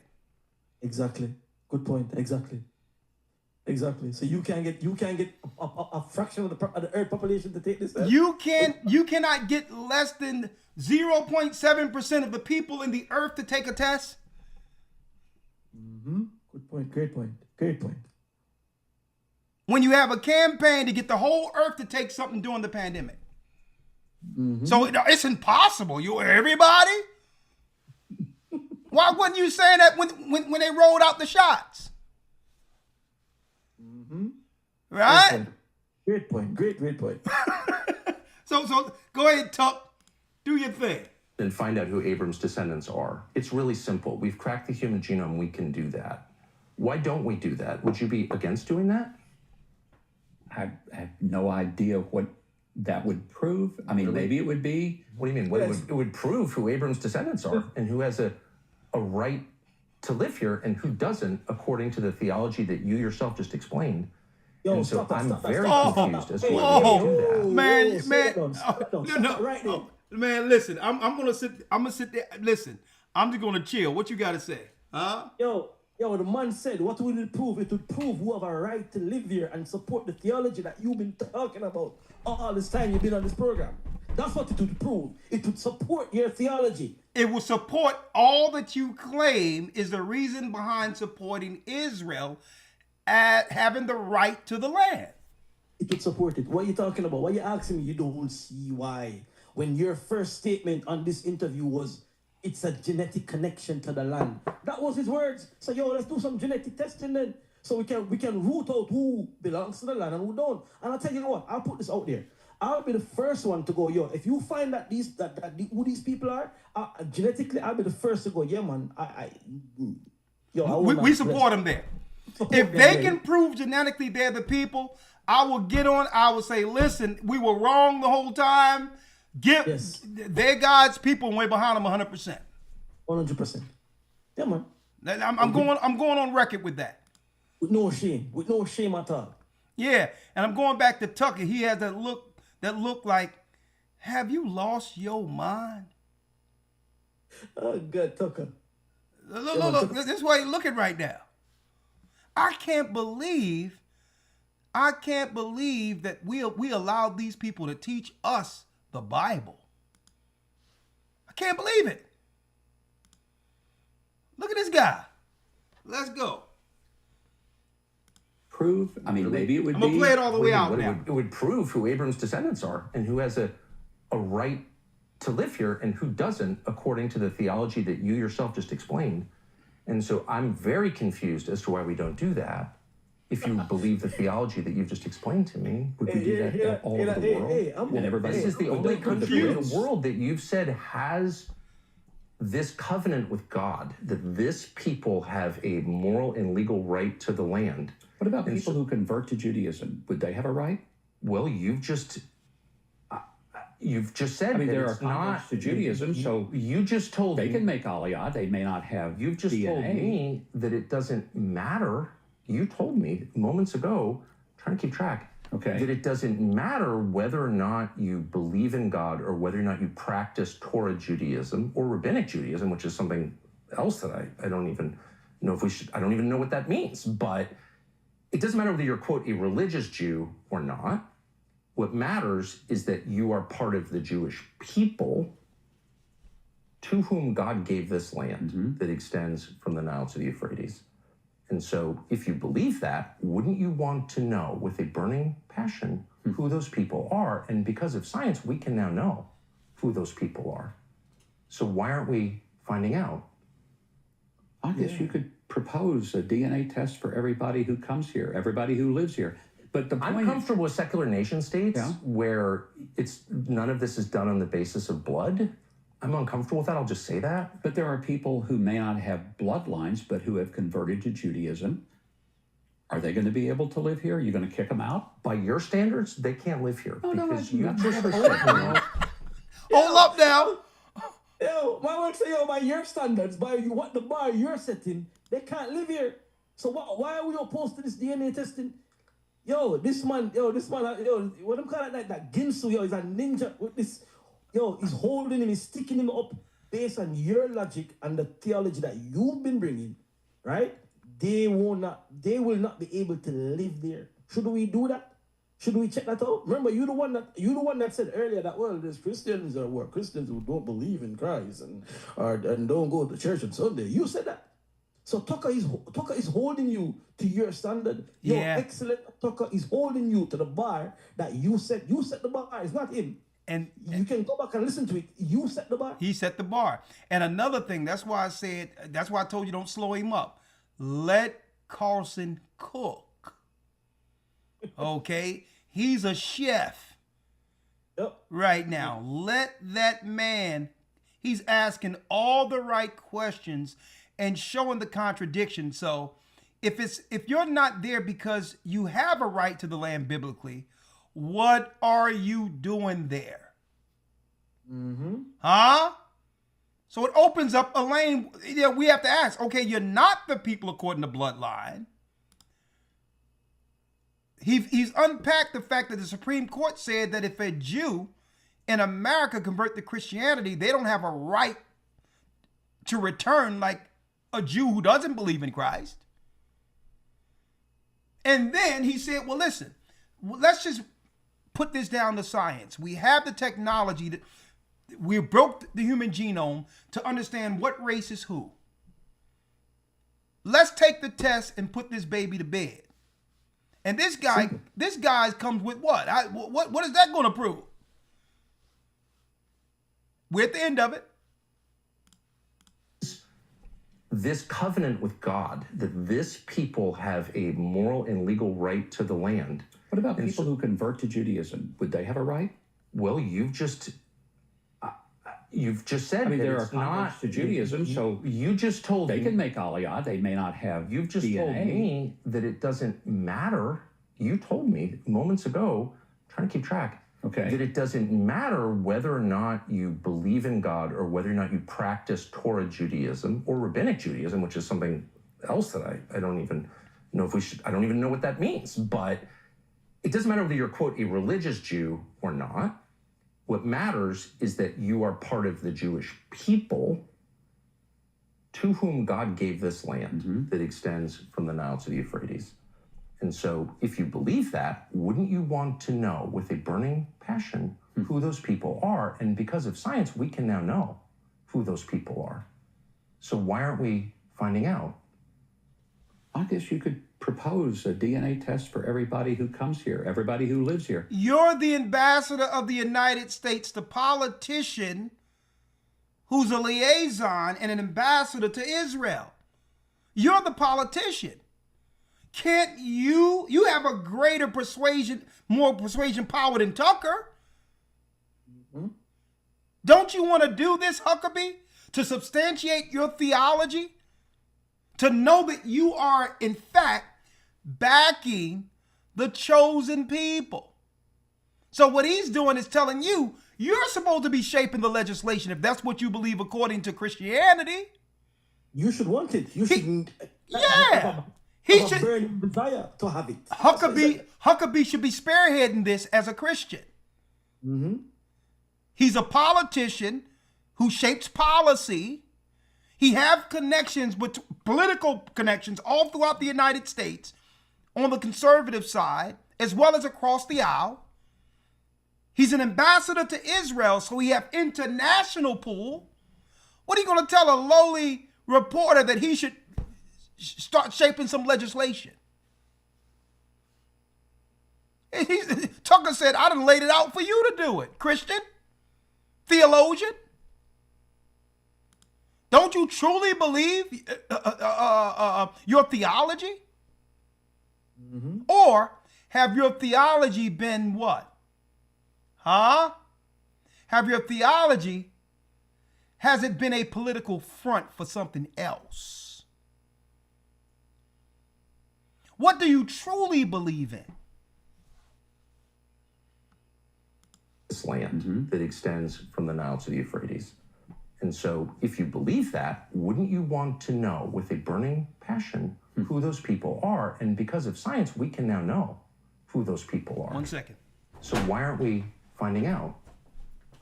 I guess you could propose a DNA test for everybody who comes here, everybody who lives here. But the point I'm comfortable with secular nation states where none of this is done on the basis of blood. I'm uncomfortable with that. I'll just say that. But there are people who may not have bloodlines, but who have converted to Judaism. Are they going to be able to live here? Are you going to kick them out? By your standards, they can't live here. No, because you I've just never told said- me no, that they have a right to live here because God gave them the land because they're the descendants of Abram. They're the descendants of Abraham. But if they're the spiritual descendants of Abraham and they've now decided that they're converting to Judaism, then do they have a right to live in Israel? Well, there's a whole legal literature in Israel on that question. And my understanding is that certain types of modern Judaism qualify a person and other types don't. Is that your understanding? I don't believe that people converted, and I could have this wrong, but I know people who've faced this personally, people. I don't believe people who've converted in a Reform synagogue have the right of return. I don't think that is, because I know people who've married into Jewish families and they find out they don't have the right of return. So that is perplexing to me. He says it's perplexing to him. So we're going to unpack it by just starting off with the original question. We've already played it through. If y'all coming in late, you'd have to see it with the rewatch, okay? Who are the people? He started Who off are with the modern? Yes. He who started are, off with who are what? The people? Who are the people? Who are the modern? Yes. Who are the descendants? So we know, and I believe, and I agree with you as a Christian, that God promised this land from modern day Iraq to modern day Egypt to this people, the Jews, to Abram's, actually not to Abram's descendants, as it says in Genesis 15. Who are his descendants now, and how do we know who they are? Stop right there. Who is the descendant, and how do we know who they are? Well, obviously, this theologian by the name, this politician, Christian pastor by the name of Huckabee, Mike Huckabee, he doesn't have the answer. So number one, we'll answer this, because this guy obviously doesn't have an answer. Okay? So you can stick all of Christianity and Christian pastors under this guy. Right? He don't know. Or he don't care. No, exactly. He's more so for the initiative that's really an ideology called Zionism. But I don't even want to go into that. Right? It's Zionism. But I'm going to deal with that separately. Let's go back to what they're doing over there. Right? Let's go into why they are over Israel right now. Right? I'm going to pull a few things up. I'm going to pull a few things up here. What do we see here? What we see is Theodore Herzl's plan for a greater Israel. Theodore Herzl's plan for a greater Israel. Elder Lawyer, get Genesis 15 for me if you don't mind. So obviously, and I'm glad Tucker Carlson called him out on this, because they're not just trying to get Gaza right here. Before it's over, they are planning to get all of this within the war. So they made us believe that they were going into Iraq to topple Saddam Hussein due to weapons of mass destruction. And it was Netanyahu who brought this to the Bushes, claiming that they found yellow cake, which is an explosive agent to be utilized in future weapons in Iraq. Right? And you seen Dave Chappelle talking about yellow cake, right? Eating the cake and was laughing. When really, it had nothing to do with that, because there was no tie between weapons of mass destruction and Saddam Hussein. But really, it was to make moves for regime change, and so that Israel can now expand beyond the borders of Israel into Iraq as a part of the Greater Israel project that was laid out years ago, decades ago, by Theodore Herzl. A Zionist plan to control the land that was prophesied to Abraham's children. And as you can see, Syria, they went to war with Syria. I was only about 35 miles away from Syria over there when the Most High gave us the correct time when it comes to the 364-day calendar. And you could hear bombs going out from Syria from where I was living. So they're seeking to get all of this, Cairo. And how are they going to get this to the Red Sea, Egypt? Think about this. This is the reason they built the dam in Ethiopia. It was them behind the dam of Ethiopia. Ethiopia is trying to flex as if this is something to be proud of with this great dam in Ethiopia. It was Israel that was behind the payment for that. That ain't nothing Ethiopia should be flexing for. By them putting that dam there, they're drying up the Nile River, which is declaring war on Egypt so that they can take the area.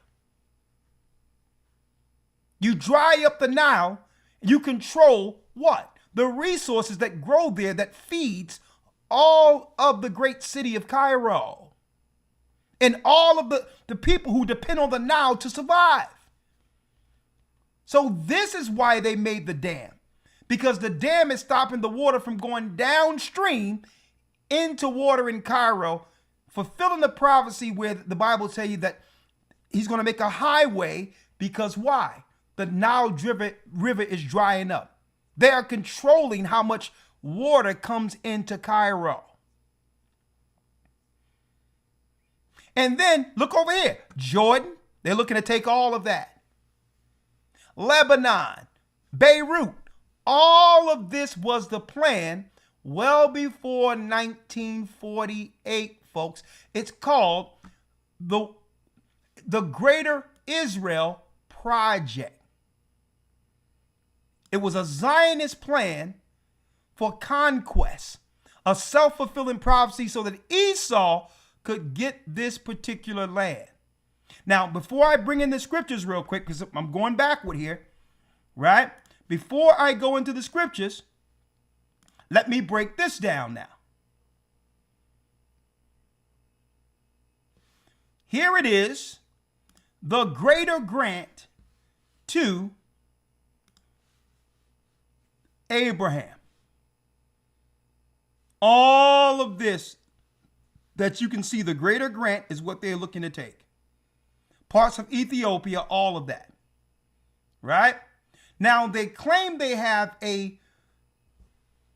what you would call an ethnic claim to the land, calling themselves Jews. When really, according to Tucker Carlson, no one wants to prove that they are the people that descend from Abraham, Isaac, and Jacob. A matter of fact, it's forbidden to do so in the land of Israel. Why? Right? So, let's unpack this now. Let's unpack this. So here's the scripture that they have taught to gullible Christians to support a Zionist movement that justify what we're seeing in the Middle East right now since 1948. Right? There's a few things I want to show. One second. There's a few things I wanted to show here. I have a lot of things up here. Hold on. Don't tell me I erased it. Hold on. 1 second. Bear with me.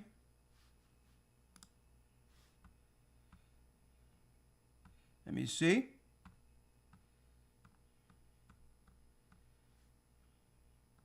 One second. Greater Israel. All right. Greater Israel started off by who?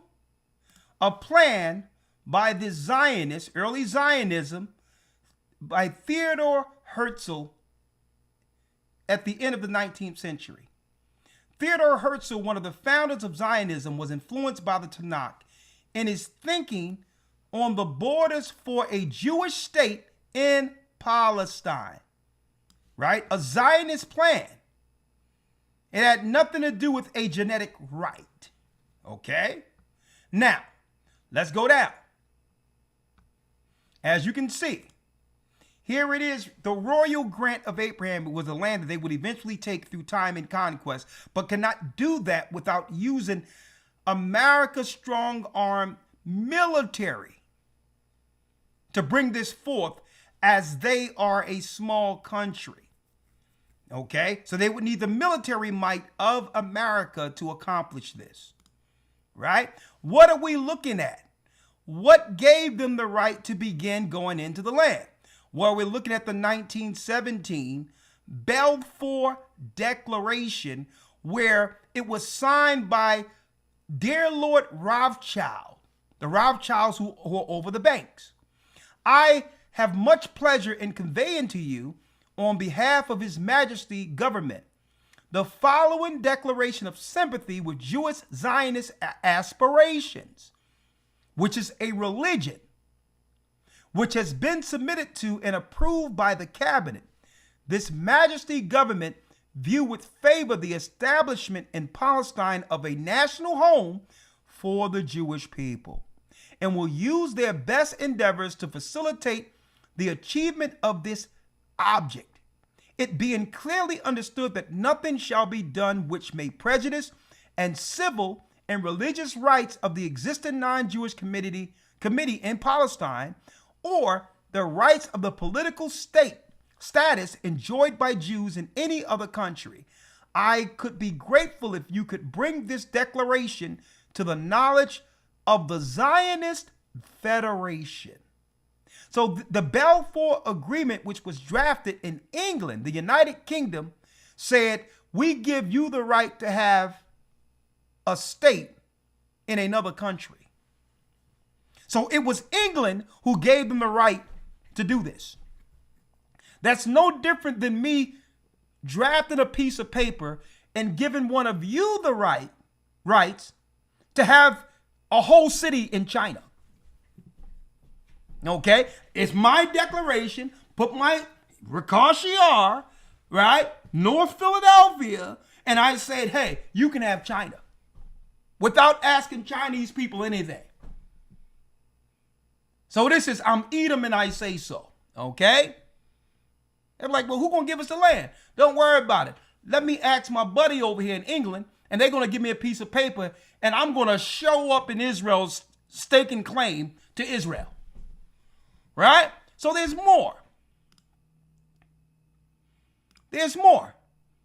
So this was really a Zionist movement. Now, let's show you the scriptures that they what? That they convinced naive Christians to get behind in thinking that we should spiritually back white people from other areas going into the land of Israel claiming to be the people. Right? These are the scriptures that they taught naive, unlearned Christians. Okay? Let's get it real quick, Elder Lawyer. Chapter and verse. Yes, sir. The book of Genesis, chapter 15. Okay, let me grab it. Let me pull the Bible up here, okay? And it's a shame because they pulled on Christians' heartstrings.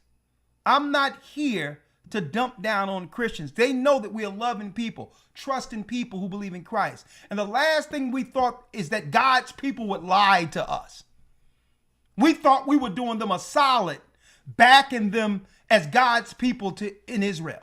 We thought we were doing the righteous thing, believers in Christ, believing that these Jewish people's proximity to Christ gave us the reason to back it. We didn't back them because they were Jews. We backed them because we thought that they were the same people connected to the Christ we believe in. They played on that naivety with Christians. We were naive. Okay? And here it is. We're finding out that if one of them in another country convert to Christianity, they don't have a right to return. And yet Christians in America is backing it. So let's go to the scripture, Elder, to show these brothers and sisters real quick what scriptures they taught in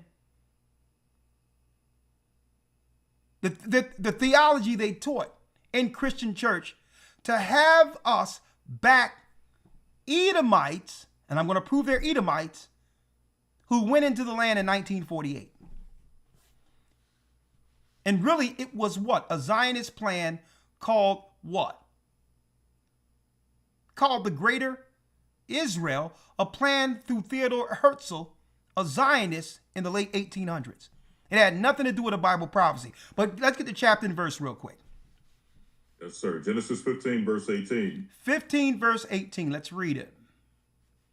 In the same day the Lord made a covenant with Abram, saying, Unto thy seed have I given this land, from the river of Egypt unto the great river, the river Euphrates. The Kenites and the Kenizzites and the Cadmonites and the Hittites and the Perizzites and the Rephaims and the Amorites and the Canaanites and the Girgashites and the Jebusites. So this is the scripture that gives them the what you would call biblical right to do what they're doing over there according to their theologians. This is the mess they've been teaching the Christian church. In the same day, the Lord made a covenant with Abram, saying, Unto thy seed, which means your bloodline. So if you are of the seed of Abram, you would readily just give up your DNA to prove it. Right? You wouldn't make it illegal for someone to make a DNA test there.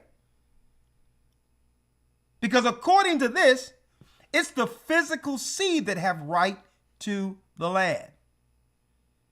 And the same day the Lord made a covenant with Abram, saying, Unto thy seed have I given this land, from the river of Egypt unto the great river Euphrates. Now, let's look at it. Let's look at the word seed there. Right? Seed. Seed. I'm going to let you in. Seed. Fruit. It's Zaratazah. Sowing time. Posterity. Carnally, a child, fruitful seed. It's from 22:32, which is the conceived seed, physical seed. It's not based on what religion one would convert to or is born under. That means anyone, you can have, like the example I gave earlier, you can have a white hillbilly from Utah who's a Mormon. He can convert to Judaism even though he was a Mormon. And because he converted to Judaism, he would have the right of return as a citizen to Israel. Because why? He's a Mormon who believed in Christ and he denounced Christ to become Jewish. So you must renounce Christ in America to get dual citizenship. What Christian in their right mind would back that? And not think that what? and not know that you've betrayed the same Christ you claim to believe in.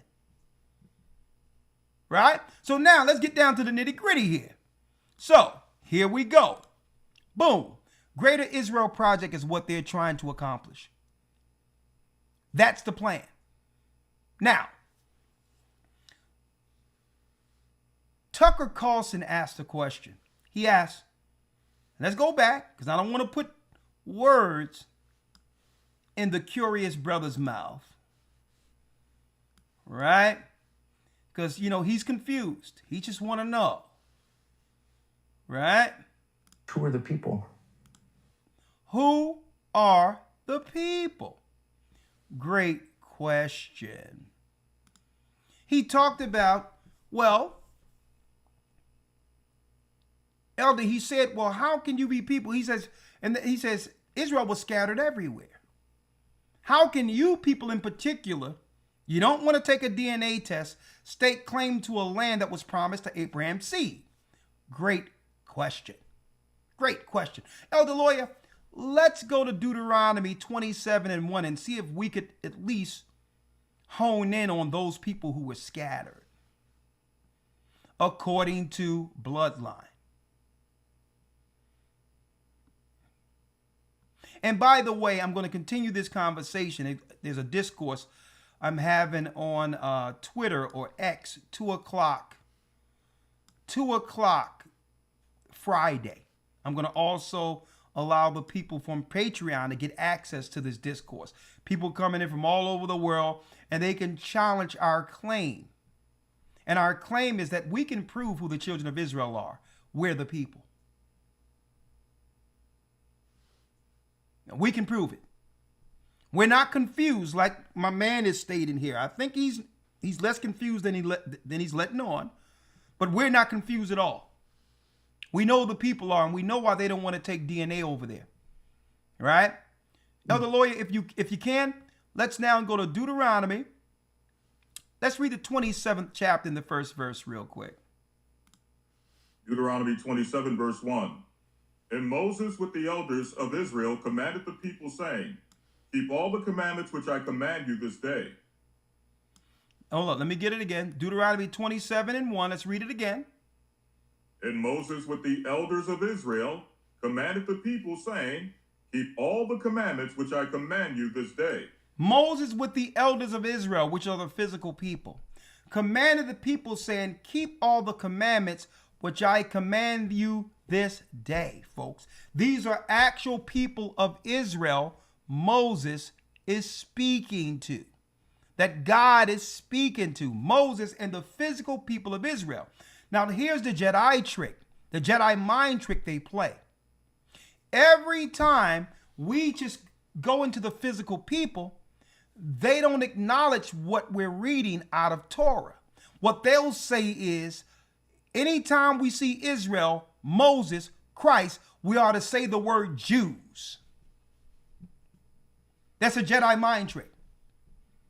So let's move Jews to the side, because Jews didn't come in until later.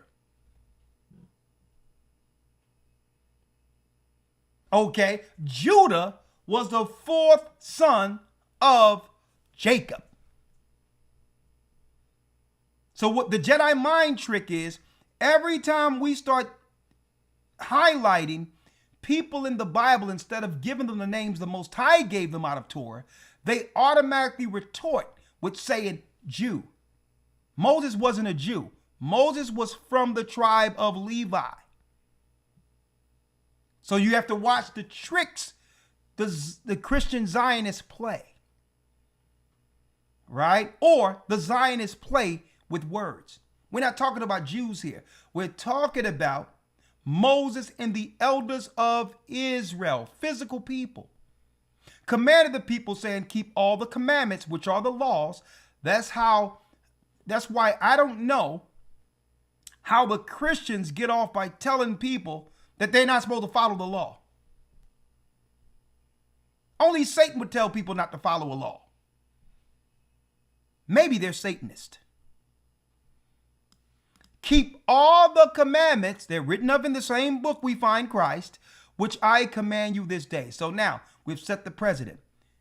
The Bible is talking about Moses and the elders of Israel here, right? That's the context. Read Deuteronomy 28, verse 1. Why? Because Tucker said, well, how do we know you're the people? The Bible says after the massacre or Holocaust that happened in Jerusalem in 70 AD, that Israelites were scattered. Great point. Let's go now to Deuteronomy 28, verse 1. Read that, Elder. Deuteronomy 28, verse 1. And it shall come to pass, if thou shalt not hearken, or if thou shalt hearken unto the voice of the Lord thy God, to observe to do all his commandments, which I command thee this day, that the Lord thy God will set thee on high above all the nations of the earth. Okay, the subject matter. Moses and the elders of Israel. If you keep the commandments, I will do what? I will place you above all races of people. Which means you will now lead the earth, be the leaders of earth, and govern the earth, and I will govern the earth through you. Okay? That doesn't mean chattel slavery and run around beating people. That means bringing proper, righteous order to the earth as God's people. See that? So if you follow the commandments, I'll work through you to keep order and righteousness throughout the earth. Right? But what happens, Moses and the elders of Israel, if the children of Israel, the seed of Abraham, decides not to follow the law? Read the 15th verse. 15. But it shall come to pass, if thou wilt not hearken unto the voice of the Lord thy God, to observe to do all his commandments and his statutes, which I command thee this day, that all these curses shall come upon thee and overtake thee. That all these curses shall come upon thee and overtake thee. That means we can identify the children of Israel through these curses that don't apply to any other races of people, including modern day Jews. That means if you fall under these curses, you must be the people God was talking to. So let's see some of these curses.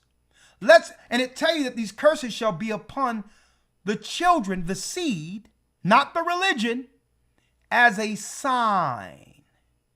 Let's go down here and let's go down to the 40. Let's go to the 46th verse. Let's read this.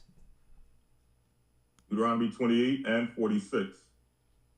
And they shall be upon thee for a sign and a wonder, and upon thy seed forever. So the curses written of in the Bible, brothers and sisters, would be a sign. That's what? That's pointing to the people God was talking to. It would be a signifier, an identifier. It would divide God's people from any other people. The example, right? A sign. Let me bring it down into layman's terms. You see a sign that says McDonald's. And then you go into McDonald's, right? And ask for a big Whopper. McDonald's doesn't sell the big Whopper. Okay? So the sign is a signifier that divides. A sign, if these people fit the curses, this is a sign that they're God's people. Right? So the Most High made it so that even if they tried to lie through Christianity, through theologian, and claim that we're someone else, that the curses God put upon us would still be the sign, even if we tried to identify as someone else. We can put on a kufi, we can get a prayer rug and try to look like an Arab. But that doesn't make us Ishmael. See? The signs of the Arabs enslaving us is the sign. Not religion, not the religion we was forced to adhere to. See? So even though the Muslims took us down and made us serve them, the servitude is the sign that these people must be the children of Israel, not the religion they are attached to. See how that works? So again, Tucker asks, well, who's the people?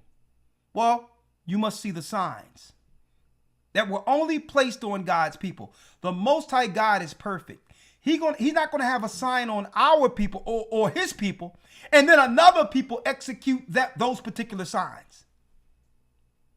Okay? You will be able to see, okay, there's a shared difference from these other people based on the signs of the curses written of in Deuteronomy.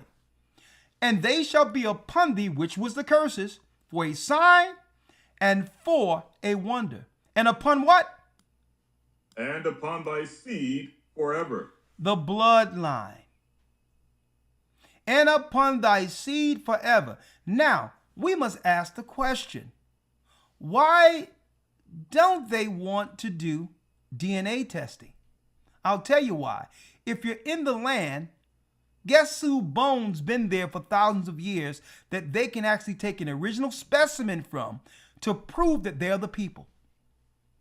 All the tombs of the Israelites and all that, and I have a whole book showing the archaeology that's still in play, that's still intact in our present time to prove that all those areas in the Bible existed, all the tombs are there in the same geography. They can get an original specimen, someone that was buried there for hundreds of years, if not thousands of years, and put it up against one of the people who came into Israel in 1948 to prove that they have the same genetics. This is why, what? It's against the law to do DNA testing there. Why? Because they can't control the narrative. Israel is a big place where the children of Israel, where the 12 tribes were. Somebody is going to happen on a burial ground and do their own testing and realize this is the same genetic makeup as those black people in America, those black people in Africa. So they put a lid on it. They put a lid on that DNA test, folks, because they can't control it. Somebody can now go to burial grounds and go to different places and dig things up and get their own original specimen to test. And if they did this, they would come up zero. You have something, Gadja? Yeah, man. I was saying that if you notice as well, at no point in time, at 0 point in time in this interview from this theologist or theologian, the word or the concept of spiritual Israel ever came up. It never came up. So this theology of being spiritually Israel. Oh yeah, he brought it up. Did he? I never heard Yeah. that. He stated. He asked, well, what about the spiritual Israel? Oh, I never heard that bit. No, he was coming. He was unhinged. He was all over the place. Yeah, because that's a part of modern theology of talking about spiritual Israelites. He brought that up, but it was as he did that as to redirect the question. Okay, like a diversion. Okay, cool. So he brought it up. I never heard it. You with me? Because the only thing spiritual Israelites do, it's used to muddy the waters. Mm-hmm. Why is it that all the nations in the Bible, the only nation they're trying to make spiritual is Israel? Where's the spiritual Edomites or the spirit Ishmaelites? Why out of all the spiritual Ammonites? Why out of all the races in the book, they only want to try to make the children of Israel the spiritual ones? Why? So that they can stake claim to it, knowing they're not the physical people. If I'm the physical people who have the right to the land, if I'm going to have other people come in as some spiritual people who can take right to what the Most High have given me, that in of itself is a confession. That in of itself tells the people they know they're not the people. All the races in the Bible, and the only race you want to make spiritual are Israelites. Okay? But let's go back here now. Right? Now, elder lawyer. And they shall be upon thee for a sign, which is the curses, and for a wonder, and upon thy seed forever. Tucker asked a question. He asked, well, hold on. How do we know you're the people? Israelites were scattered all over the place. Yes. Now, let's go to the scattering, elder lawyer. Deuteronomy 28, verse 64. Yes, sir. Deuteronomy 28 and 64. And the Lord shall scatter thee among all people, from the one end of the earth, even unto the other, and there thou shalt serve other gods, which neither thou nor thy fathers have known, even wood and stone. So here's another sign, brothers and sisters. And the Lord shall scatter thee among all the people, from the one end of the earth unto the other, and there you shall serve other gods outside of the God of Israel. Right? Because now you're at the behest of who? The heathen nations who have been placed over you. Now we're being forced, or the Israelites are being forced here, to serve other people gods. Where now the nations must re-educate you. Right? Let's look at this re-education, which neither thou nor thy fathers have known. Even wood. Wood represents what? You got it. The Christian cross. And stone. Stone represents what? The Kaaba stone in Mecca. So our people would be dispersed throughout the earth and will be forced to serve predominantly under these two religions that have kept the children of Israel under subjection. Right? So here's the sign. Wood, the cross. Stone, the rock. That's a sign. Because I've found a phenomenon in the United States or in the Western world that I've not seen any other place on the earth having traveled throughout the earth. I've seen a phenomenon where in America, it's what? We have gotten used to all the different family members in the same household having separate beliefs. That's a phenomenon when you travel the earth. You're not going to have a Christian and Muslim living in the same house together. It doesn't exist. When I went to the Middle East, everybody in their household believed the same thing. Even when I went to the Greek islands, everybody on the island followed the ancient Greek Orthodox Church. You're not going to have no Christian and Muslim living in the same house. So you have to be traveled to understand how wacky and crazed the society we've gotten used to understand how crazy it is. Okay? How insane it is. The sign is that, and the Lord shall scatter thee among all people from one end of the earth even unto the other, and there you shall serve other gods. Allah is not the God of the Hebrews. Okay? God that we've been taught in the Christian church is not the God of the Hebrews. Their God is Zeus. The Roman Christians took the pagan Zeus out of their temples and placed it in the main hall there at the Vatican and called it Peter. That St. Peter's Basilica isn't Peter at all when they go to kiss his feet. That's Zeus. Look it up. It made for an easy transition for the Roman pagans to hide their satanic paganism under what we call Christianity today. That's serving other gods, which neither thou nor thy fathers have known, even wood and stone. Now, this is a curse they really can't stake claim to. All right? They cannot stake claim to this particular curse right here. I don't care how they try to sideways it, try to debate it. If you are from the tribe of Israel or Judah, you had to have gone through this particular sign and or curse. And the Lord shall what?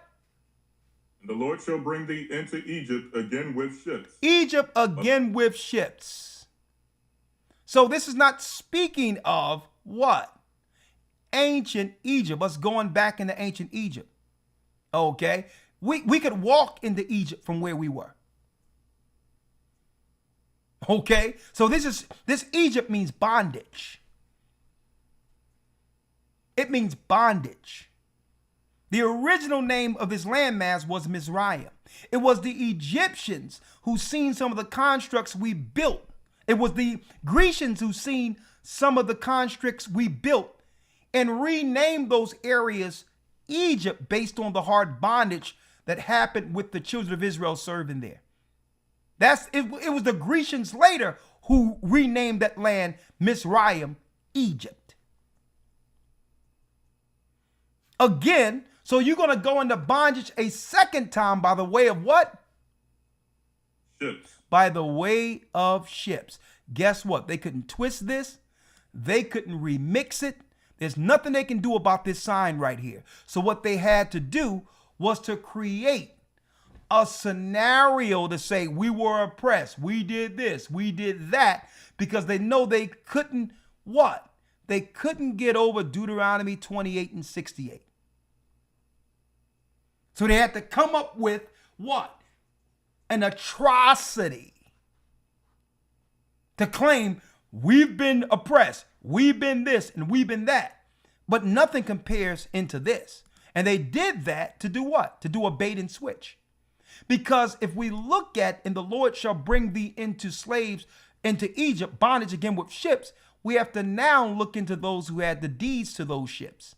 We have to look at to those who had what? The deeds to people as property and was selling us. Now, if you were the same people over the ports that were selling us, over the auction blocks and in the auctions that were selling us as property, owned the ships and gave the deeds and exchanged the deeds using us as property, you can't be the buyer and seller and the slaves too.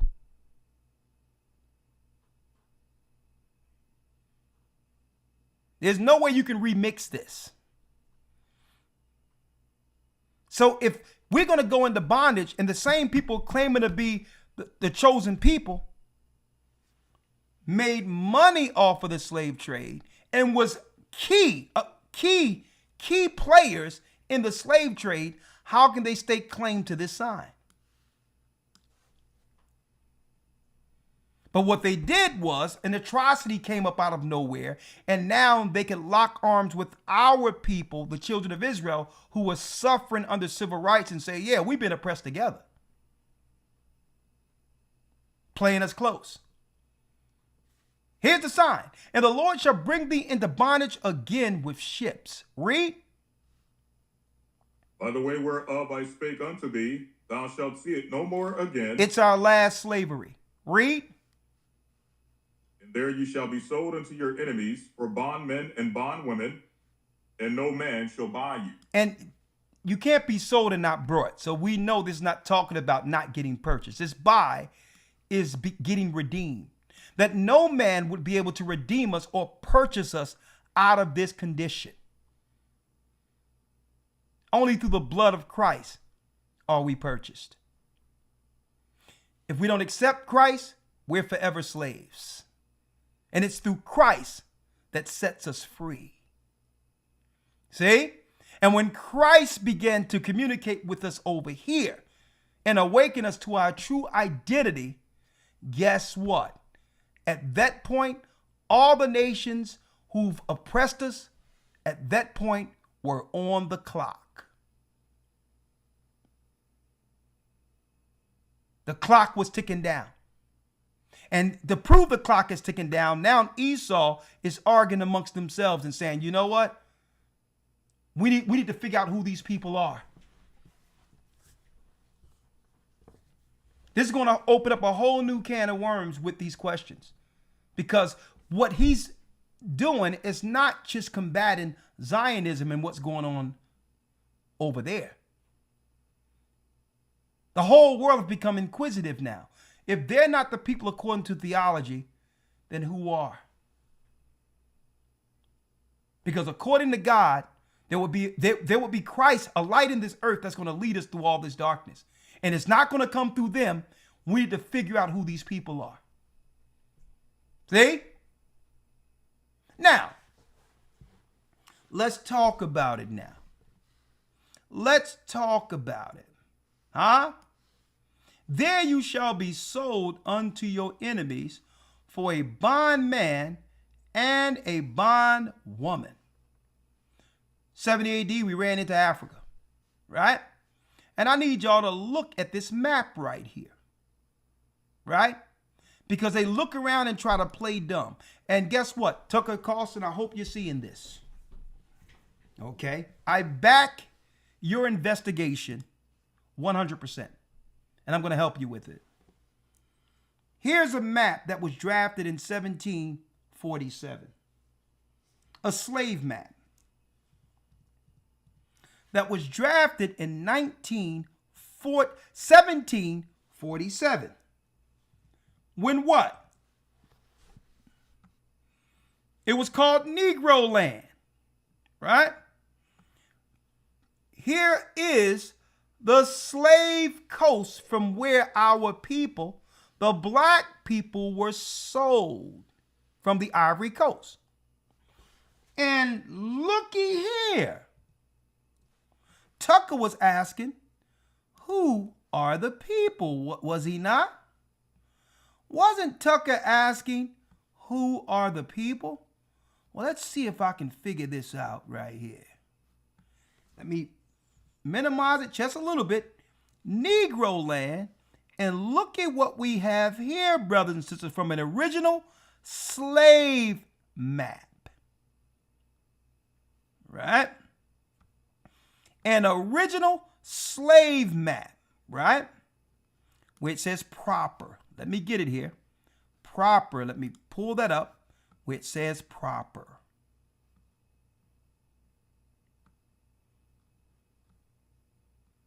Bear with me, folks. Every time where it says proper, look at what it say here on the slave coast. Does that not state that this is the kingdom of Judah?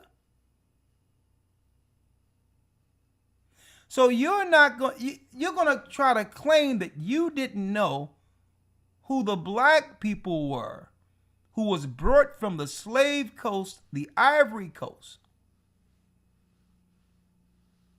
according to Deuteronomy, according to a curse for disobeying the law. Now, these people were brought to the Caribbean. They were brought to the Americas, like you have the Benjamites in England right now. You mean to tell me that you didn't know that you were taking Judah into America? It's on your maps. Now, it so happens that Jews, well, white Jews, were buying and selling us into America. All due respect. They had the right to. It was a part of the curse. So if Tucker Carlson really want to have the answers to who that land belongs to, Tucker, do you really want the answer? And that map, Elder, just putting it out there, that map is a map of the kingdom of Benin. And Benin encompasses all of Nigeria, all of Ghana, all of Togo, all of that region, Cameroon, all of that region. Nigeria is a derivative of Negroland. It's nigger area, Nigeria. They remixed and recolonized the whole area. Do they really want to have this conversation? And that also debunks any theory that Jerusalem is anywhere south of where that is. That disperses that as well. That's an original map. That's a 1700 map. That's in the House of Congress right now. That map that you showed on it. You can look it up. Just give them the source, Ella, so people can go out there and don't think that we drew this map ourselves. No, all they gotta do is Google it yourself, folks. Google it. 1747 slave map. Slave map. It's an actual map they were utilizing.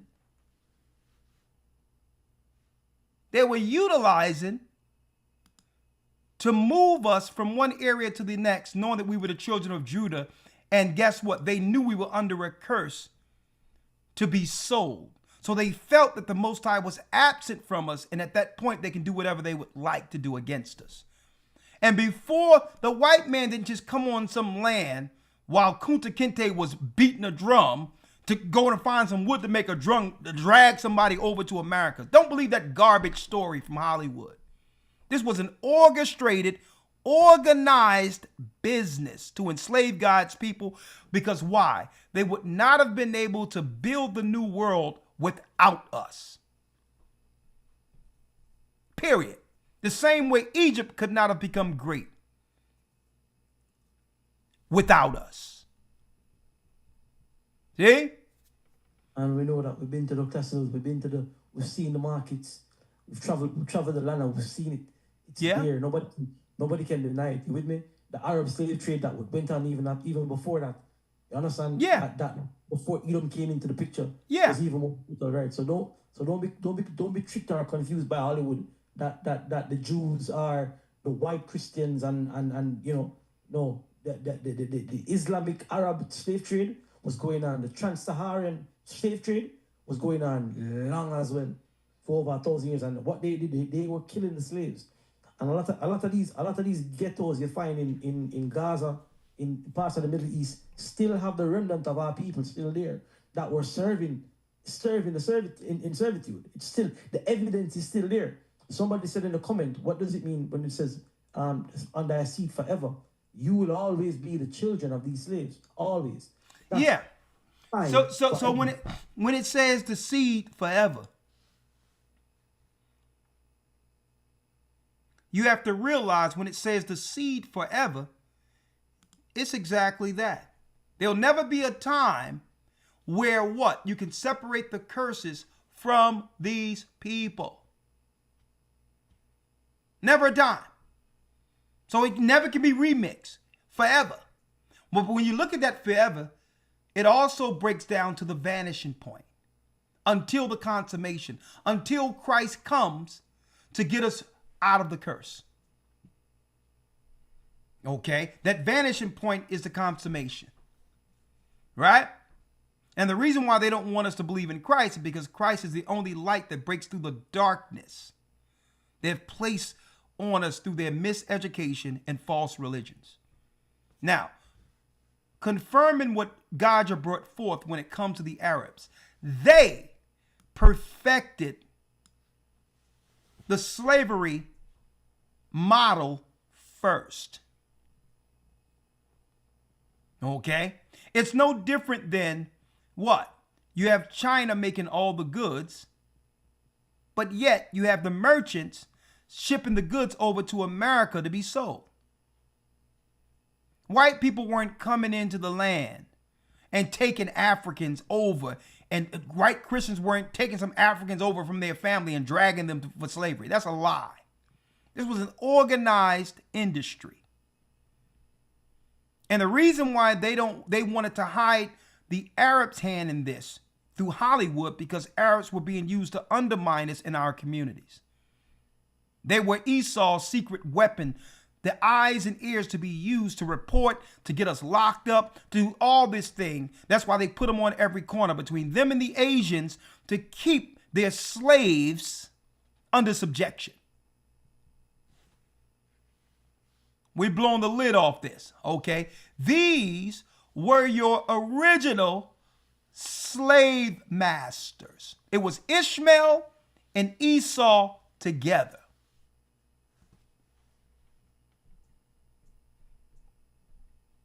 Outright. And they still work together till this day.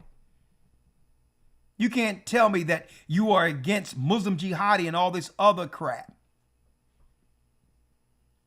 When every 2 times I look up, there's another mosque popping up in our communities. Either undermining our people in the UK, undermining our people in any place we are, they pop up and use as buffers to undermine our progress. All right? Now, why did they need Judah and the Israelites to build the new world? Okay? Don't believe that garbage that the white man discovered electricity with a kite and a key and a string. Try that out and see how much electricity you get. That's an insult to our intelligence, okay? There's always been electricity. Okay?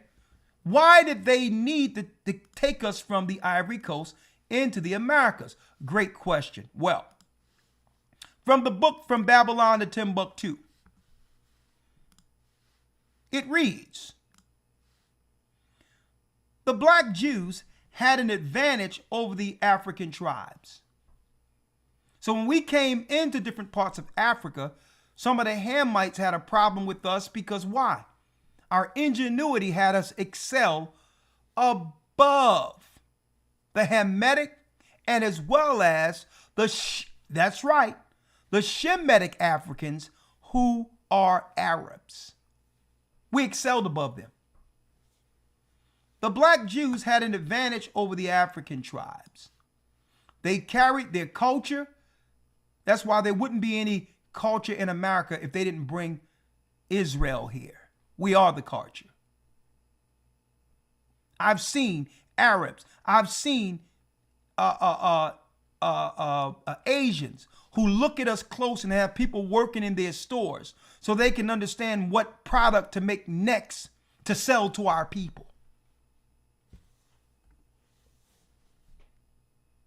If we make something fashionable, folks, I remember, folks, in the 80s and 90s, we would make our own jumpsuits and all that. Before Louis Vuitton and all of that, right? The whole suits with the letters on it and all that. We would make those ourselves in New York. And then Louis Vuitton copied the jumpsuits and took the fad. Don't tell me what I don't know. Louis Vuitton wasn't making whole jumpsuits with the letters on it. That was all us. And we was making it out of pleather. It wasn't even real leather. We would make it ourselves in New York and sell it all through the inner cities, and it was a thing.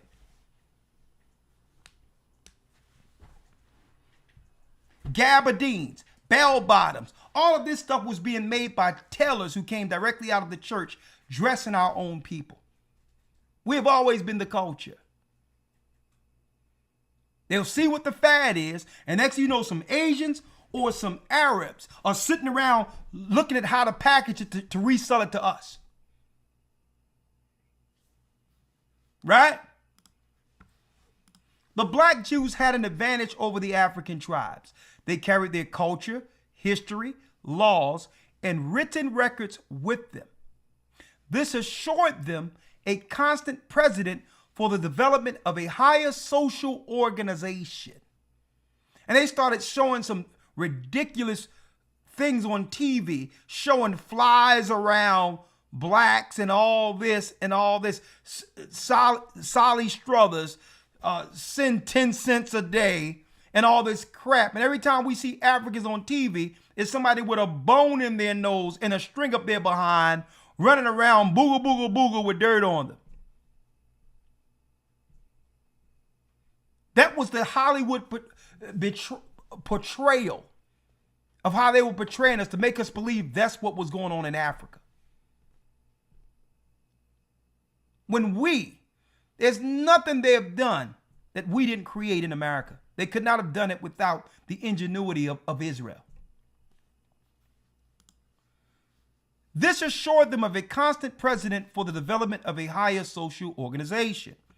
Because of the stability of the black Jew culture, the Jews, which we are, were not absorbed into the autochthonous population. In fact, the Jews absorbed some of the native tribes. We were teaching the other tribes what was going on and how to advance their technology and all of this.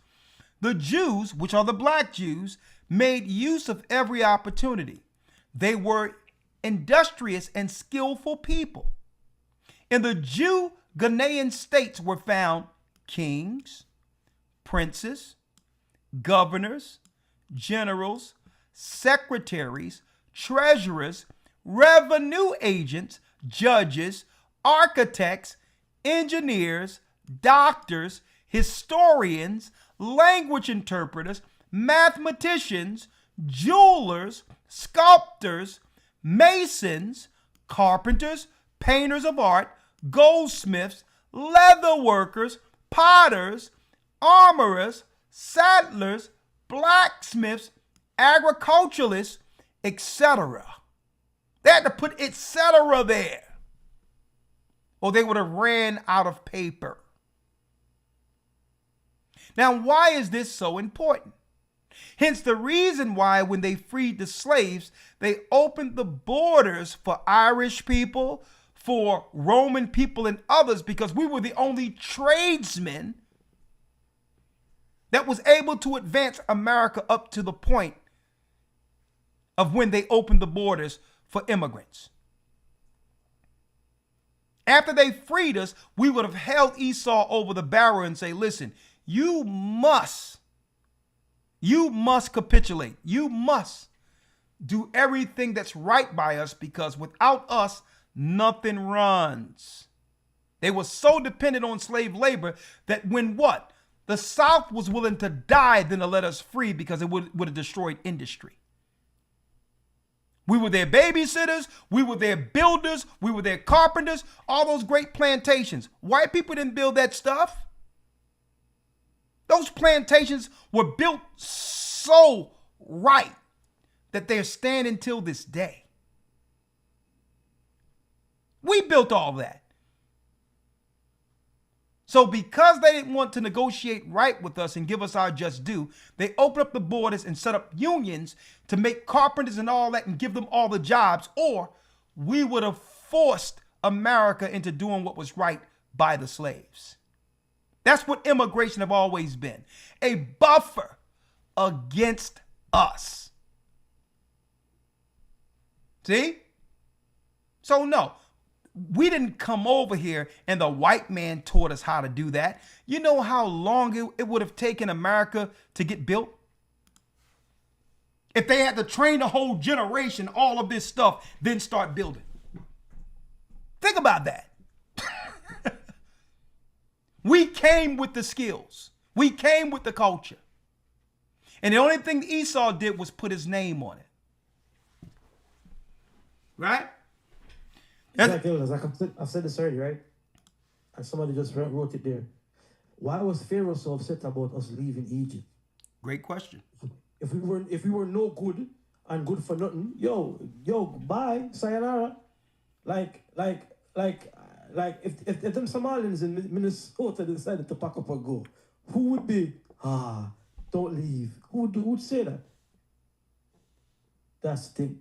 Wherever we go, we bring flavor, spice, we bring culture, we bring rhythm. With me with the salt of the earth, according to Matthew the 5th chapter. Salt. And if you have food, if you're cooking without no salt, then we be dealing with some not nice food. We are that spice. We are that flavor. We are the salt of the earth, the spirit of the earth. They understand that. When we came over into the Americas, into the Caribbeans, we were the builders, we were the masons, we were the architects. We and Christopher Columbus ship, we were the navigators. Look it up. We were navigating the ship. Yeah. We were the Moors. So we did the same thing under the Arabs, but go on. Yeah, so that's us. That's us true and true. We're not, we're savages coming over here not knowing nothing. We have education and culture, and you still see it now. You see, like I did a broadcast on this one time. After the abolition of slavery, quote unquote, so-called abolition of slavery, there were 80 after the abolition of slavery. There was 95 or 94, around about that number, black universities made up to the 1950s. It was the social, what do you call it? It was the so-called civil rights movement that broke that. Because why? We were united together. Our families were intact. You understand me? We knew to some degree who our God was. We were getting back that knowledge, that information. That you understand? And they had to stop it. They had to get into it and go, yo, now man, you can't know that. You need to still believe Black History Month is about slave ships and you coming out, that's where your history starts. You don't know nothing else. Keep it right there. That's what that was. And they integrated a people that wasn't necessarily financially or socially capable into a people that was to destroy them. It was social engineering all along. So they did it in Egypt. You understand me? They cut the wages in Egypt, starved them out. You with me? And it's a tactic that they've been using all the way up, coming up to now that we're in right now. And we see the austerity is coming back. Why? Because the cat out the bag and the people are waking up back to who their God is. But the difference now is that when you start to call on your God, he's going to answer. And that's what they're afraid of. Yeah. You with me? That's what's going on. The strong man is being bound right now because we're going to spoil the house. But exactly. Anyways, And going back to where you are, so Tucker, in case you're looking at this, you probably want to know, who the Israelites are now because we were scattered and had to serve other nations. So obviously the people who had the deed entitled to the slaves cannot be the people. So who are they then? Well, let's bring it into recent history with the Khazars, right? Because as you can see here, in the greater Israel map, you got Eastern Europe and places like Turkey and all of that, right? That's close in proximity to the land of Israel. Hence the reason why America started paying all this money to the Ukrainians, not realizing they were funding the same people. Different parts of Turkey all the way into the Ukraine are the same people. And some people ask, well, and even Tucker asked the question, why do we fund Israel's military? Right? And then this Huckabee character says, well, you know how many jobs that we actually provide in the United States making weapons for Israel? So why are we giving them money for them to have weapons? We giving them money and weapons, right? Does that make any sense? Shouldn't it be Israel pay America for the weapons? That's double dipping if you're getting the weapons and the money, isn't it? Mm-hmm. That's double dipping. But they really paying for this particular movement right here to expand to these areas. The Greater Israel Project. Now, let's talk about it, Tucker. Well, who are they? Well, we need to go to Khazar. The Khazars, and guess what? This is not my opinion, okay? This is a Jewish source. The Jewish Encyclopedia tells us about the Khazars, right? A people of Turkish origin. Turkey not too far, so they can see their people into the area, right? The Jews of Russia, the kingdom of Khazars. Now, for years, they've been lying and claiming, I'm talking about historians and other Hebrews out there claiming that the Khazars are Ashkenazi from Japheth. But they don't know any better. Okay? Esau assumed the names of many places they've conquered. They're not Ashkenazi. They're Edomites. They're Edomites. Now let's talk about it. Khazar. Khazar was a conversion not because they wanted to convert or they wanted to be Jews. There was being oppressed politically on either side between the Christians and Muslims and had to convert to an Abrahamic religion. It's still the same religion at its core, which is ancient Babylonian mysticism.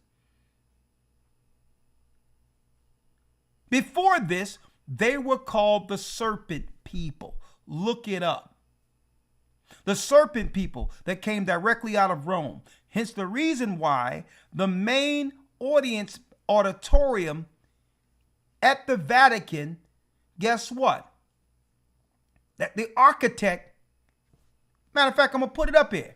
The architect at the Vatican, the auditorium looks like a snake. Auditorium, look at this. Auditorium, Vatican. I'm just going to type snake here. This is, look at this. This is the main auditorium for the Vatican. You can't make this up.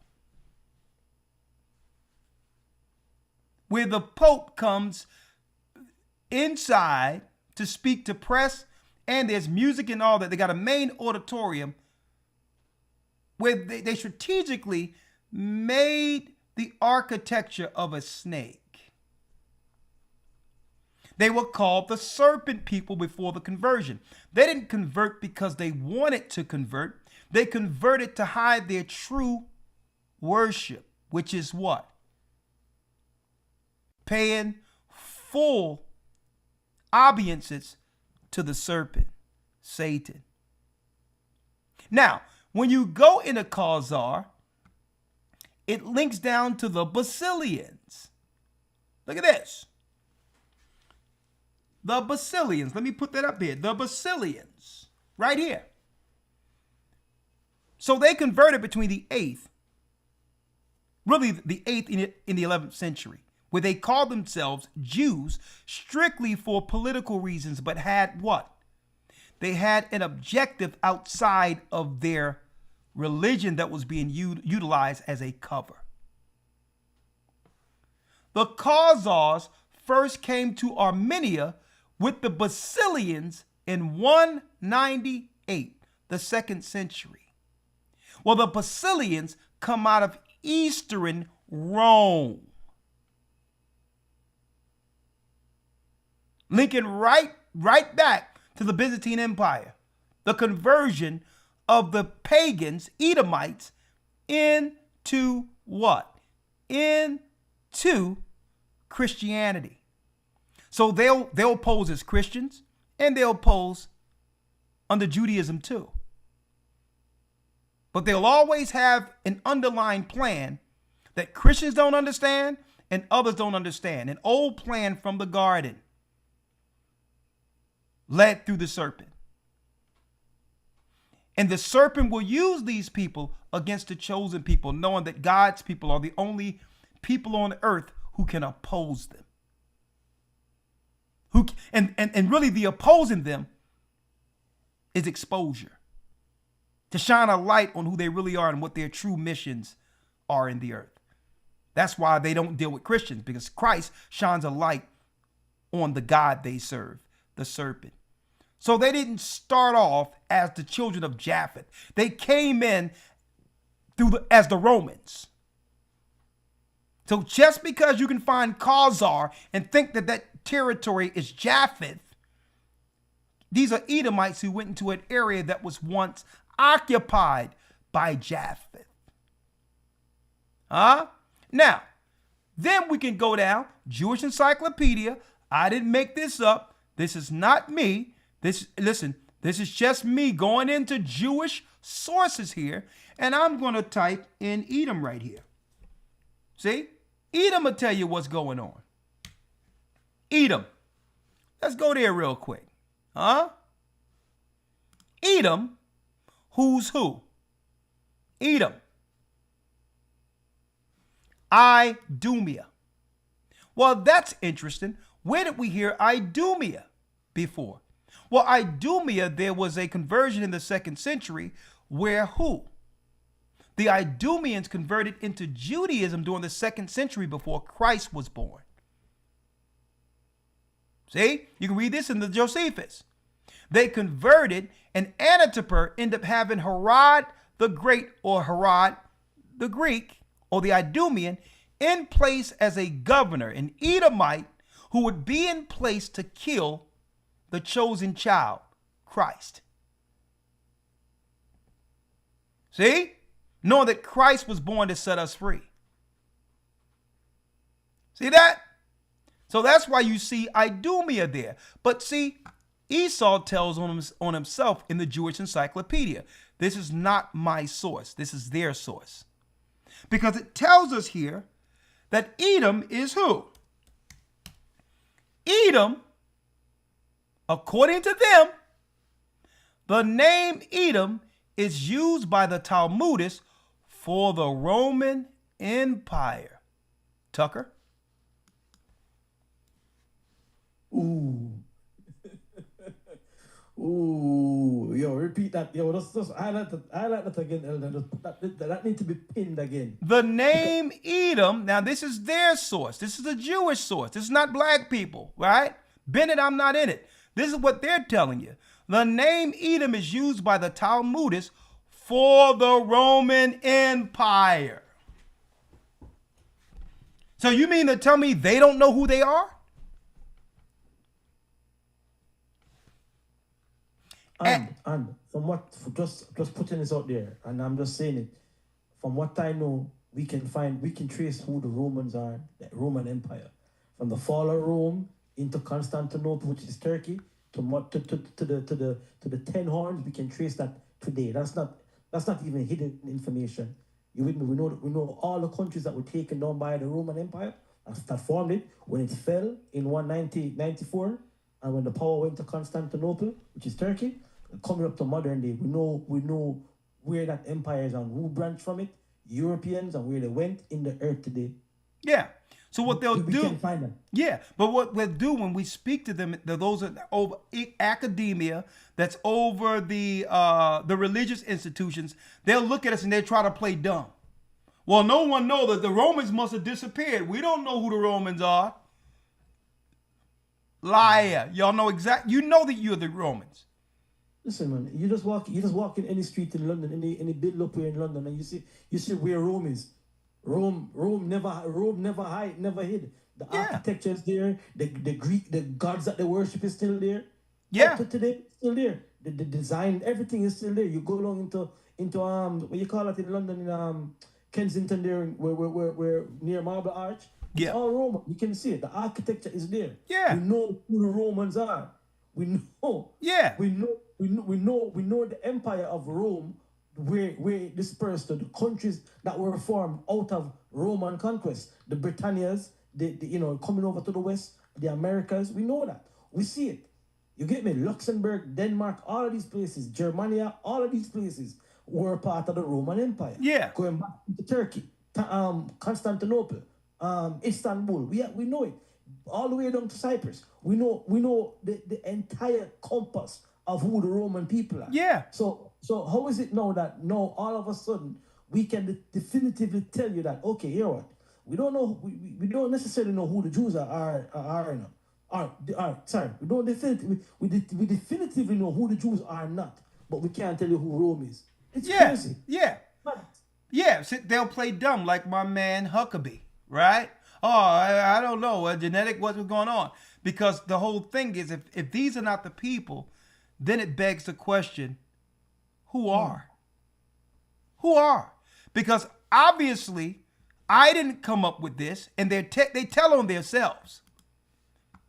Under the Jewish Encyclopedia, the name Edom is used by the Talmudists for the Roman Empire, and they apply to Rome every passage of the Bible referring to Edom or Esau.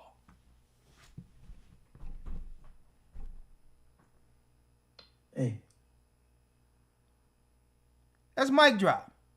So listen, we can trace Edom from Mount Seir to the present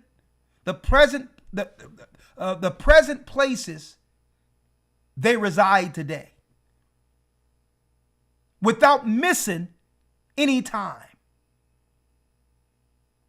All their children. And guess who helped us? King James. King James and all of those historians, as well as interpreters who was with them, gave us a documented marker for all the tribes. Not just, I'm talking about for all the Gentile tribes, whether it be Ham, Shem, or Japheth. King James, a black man, wanted us to know who was Edom, knowing that they would hide themselves in jewelry. Now, this is the Jewish Encyclopedia. They identify themselves as Edom. But now, all of a sudden, Edom is talking now. What do I mean by that? Listen to this. Listen to this, elders. Listen to this.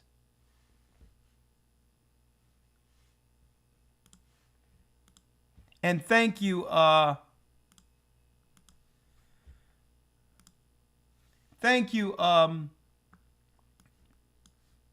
AC, for meshing this up for me. All of a sudden, people are talking. I can't wait for my conversation this coming Friday, but let's do it. Fair use. A good day to correct some false teaching and lies that you've been told while sitting in church or even watching movies, reading books. Moses, chosen by God, given the 10 Commandments. Most of the laws are based on that today. Even your Constitution in America some of it is based on the 10 Commandments. Moses, born in Africa, raised by Africans. Moses was a Hebrew, an Israelite, and a black man. So many people are blinded. Hold up. Moses was a black man, but let's make sure we get this straight. Africa is a continent. Many countries there. So it's too ambiguous to call us Africans. All right? All ethnicities and races reside within Africa. We have to shed that label. We have to shed that label. And it's no insult to the greatness that was accomplished in Africa, going way back to Egypt. But it muddied the waters. It keeps the waters muddied. Okay? Like I showed earlier with the map. Let me go there again. If you want to go into Africa, then I have to show you a map. Right? I showed you earlier the map. The map showing the slave coast. And when you go to the slave coast right here, you have the kingdom of Judah. So it was Judah, Benjamin, and Levi who was taken into slavery. Africa is too big of a place just to say Moses was an African when there was no such name of Africa during that time of Moses. Okay? No. And I'm going to hit y'all with something. The original name of Africa isn't Leoscipius Africanus. Africa in the Josephus comes from one of the sons of Shem. It still links back to us being of what? Shem's bloodline. A lot of people don't know that. Abraham's bloodline was the first Africa that we read in Japheth. That name was synonymous to somebody who came through Abraham. All right, let's make that clear. But then you go over here and you see the kingdom of Benin. Also, when you go up here, we see what? In the desert. Let me show you. It talks about what? It talks about the land of Seth in the parts of Africa. Seth was the son of Adam. Here's the map right here from what? This map was from 1747. 1747. Right? So they even called this particular, look at this, Negro land. That's why under Jesse Jackson, they tried to rechange the name because we was black Negro, and they wanted to disconnect us from this land, this name, because Negro land connected directly to the slave coast. We were called Negroes, not Africans. Under Jesse Jackson, they started spinning it to African American in our current time so that they can undermine us by bringing in people from other who wouldn't resist America to replace us. So they wanted to replace Judah in America because we were born to resist them. With Africans who would come over with what? Something hanging over their head. Immigration. See?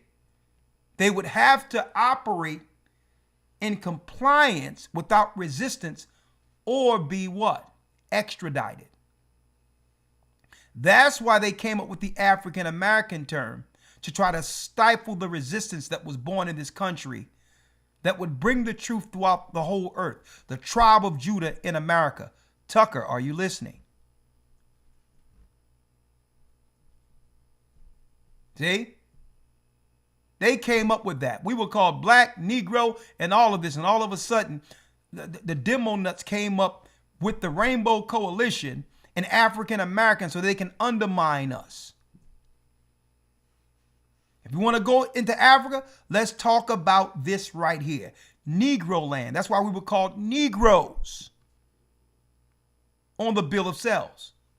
And if you want to heighten it to the next level, let's go right here to the Ivory Coast and the Gold Coast, where it tells you that these people were from the tribe of Judah.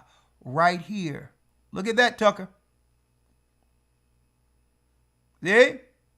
So Tucker has a question. What is it? What is it, Tucker? Come on now. Who are the modern, yes, who are the descendants? So we know, and I believe, and I agree with you as a Christian, that God promised, who are the people? Who are the modern, yes, who are the descendants? So we know, and I believe, and I agree with you as a Christian, that God promised this land from modern day Iraq to modern day Egypt to this people, the Jews, to Abram's, actually not to Abram's descent. Who are the people? Tucker, we are the people. We are the people. And you know what? I think Tucker already know it. I think he already knows this.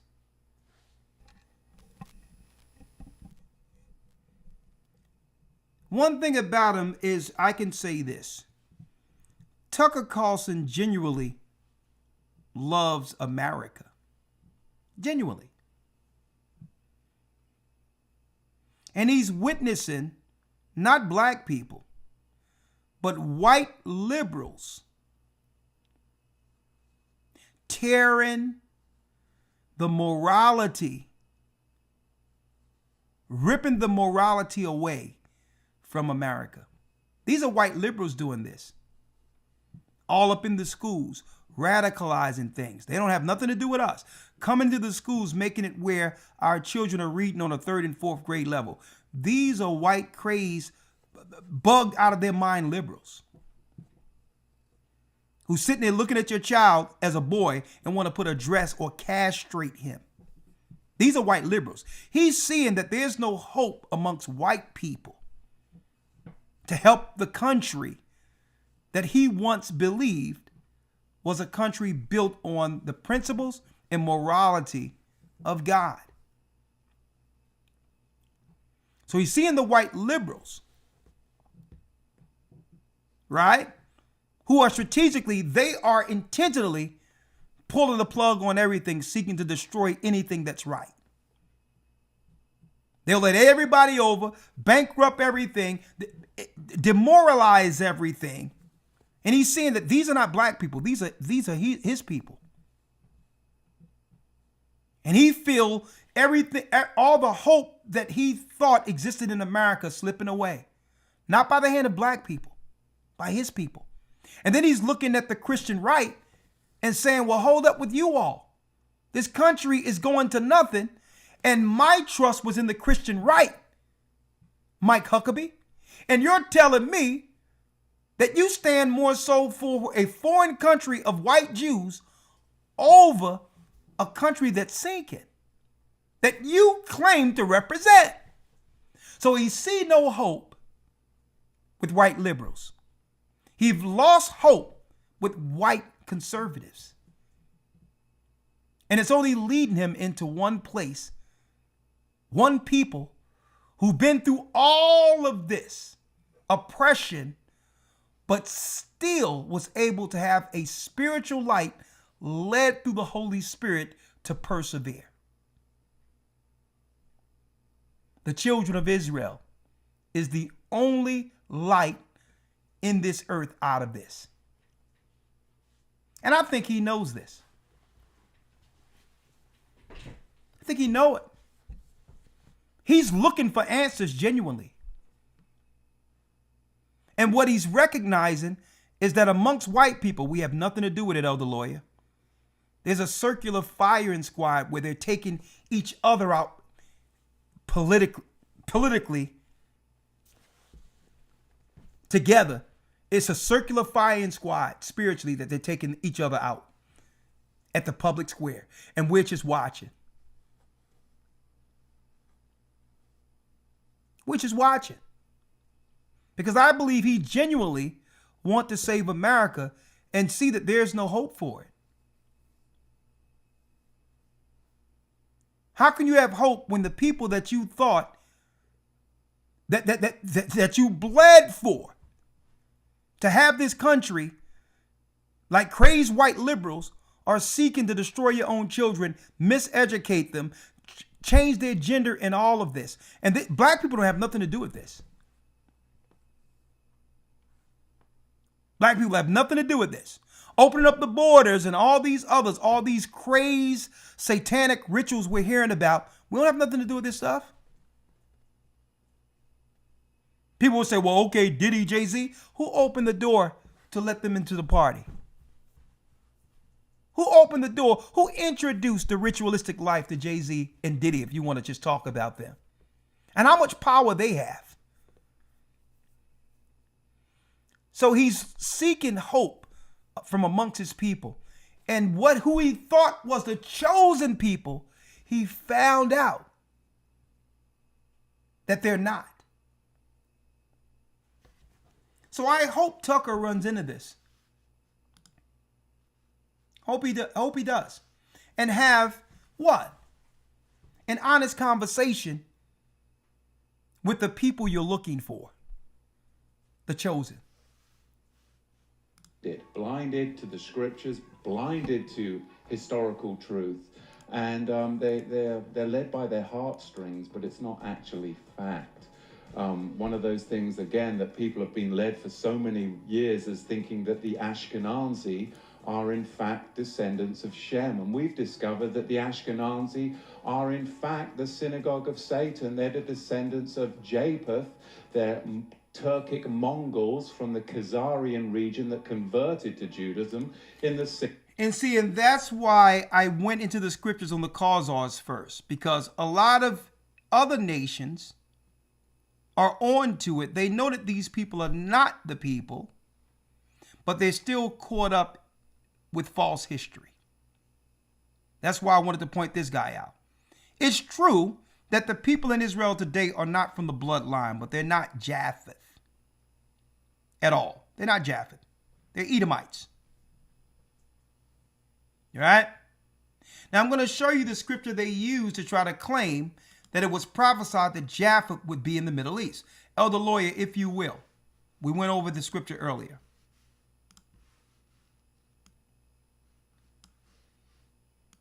Now I'm going to continue this whole thing this coming Friday with Who is a Jew discussion and a discourse on X or Twitter at 2 p.m.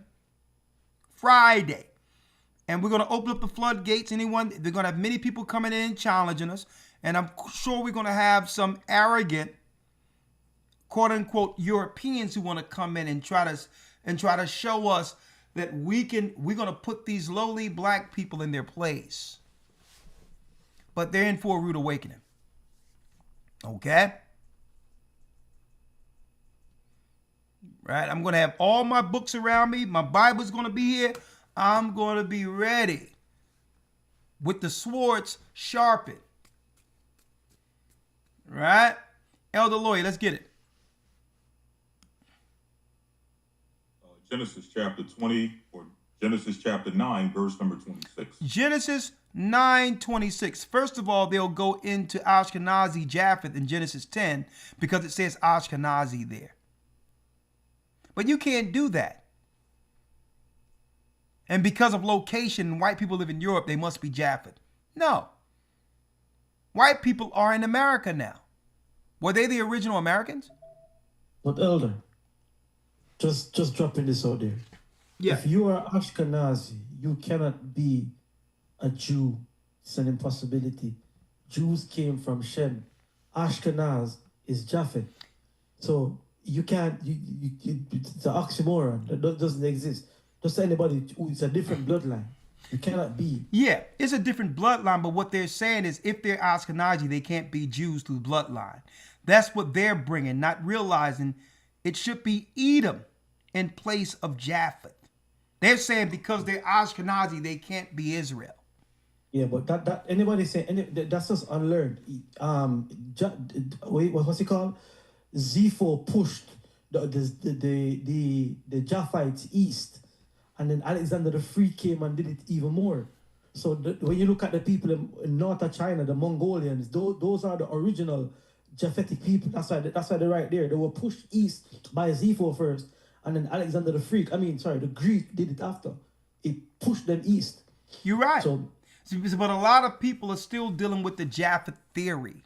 Why? Right. Because Esau is the invisible man.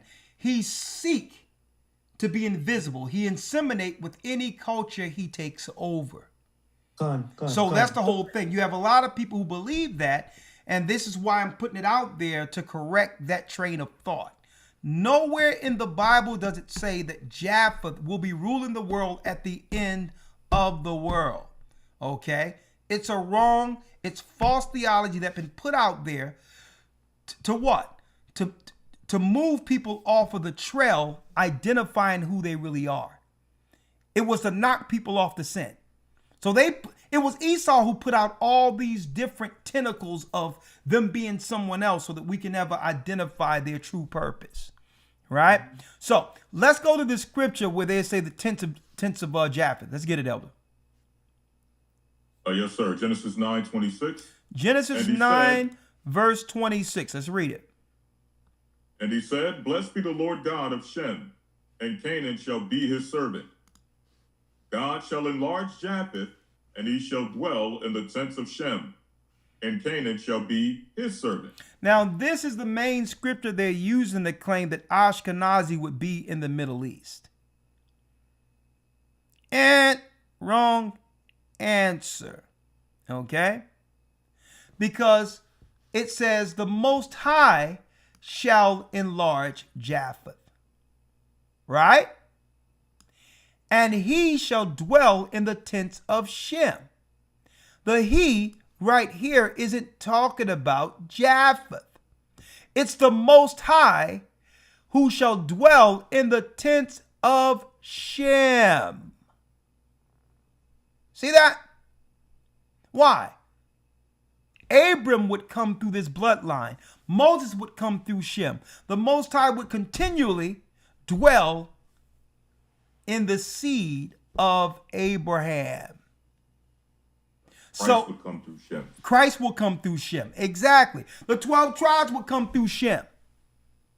So it doesn't matter the races of people, the Most High would always dwell within that bloodline, that seed that was prophesied from Genesis 15. So they'll twist this scripture and say God shall enlarge Japheth and he shall dwell in the tents of Shem, to say that Japheth is going to be in the Middle East. And it's not saying that. How do we know that? Well, let's go a few verses up. Elder Lawyer, read Genesis 9, verse 25. Genesis 9 and 25. And he said, Cursed be Canaan, a servant of servants shall he be unto his brethren. A servant of servants shall Canaan be to his brethren. Read. And he said, Blessed be the Lord God of Shem, and Canaan shall be his servant. So Canaan will be whose servant? Shem. See that? So they'll jump right to 27, not even understanding. It's not talking about Japheth dwelling in the Middle East. They use this because they don't know that the European, the people who say they're Jews today, are actually Edomites. So they'll jump straight to 27 and just ignore the context. The context is that Canaan will serve Shem. See? Read 27.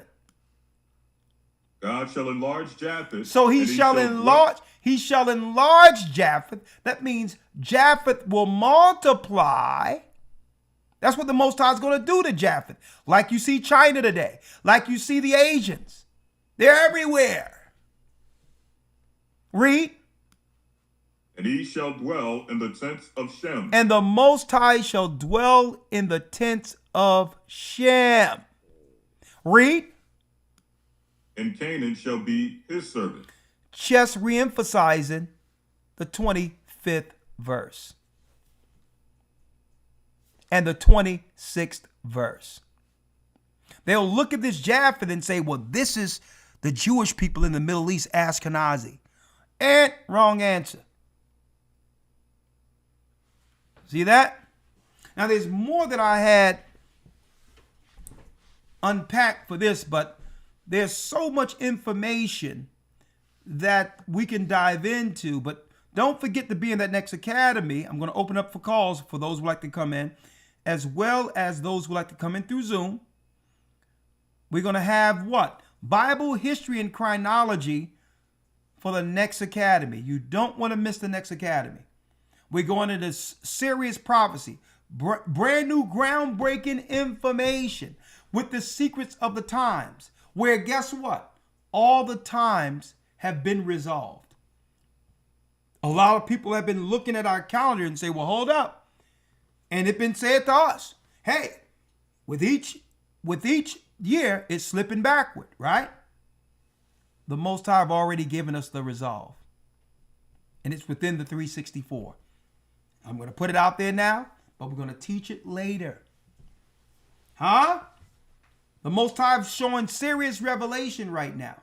We got something great coming. We'll be in the Bronx this coming Saturday to visit the New York church. We got groundbreaking news to break at the Passover. Okay? Make sure you're in the next academy. You don't want to miss the next academy.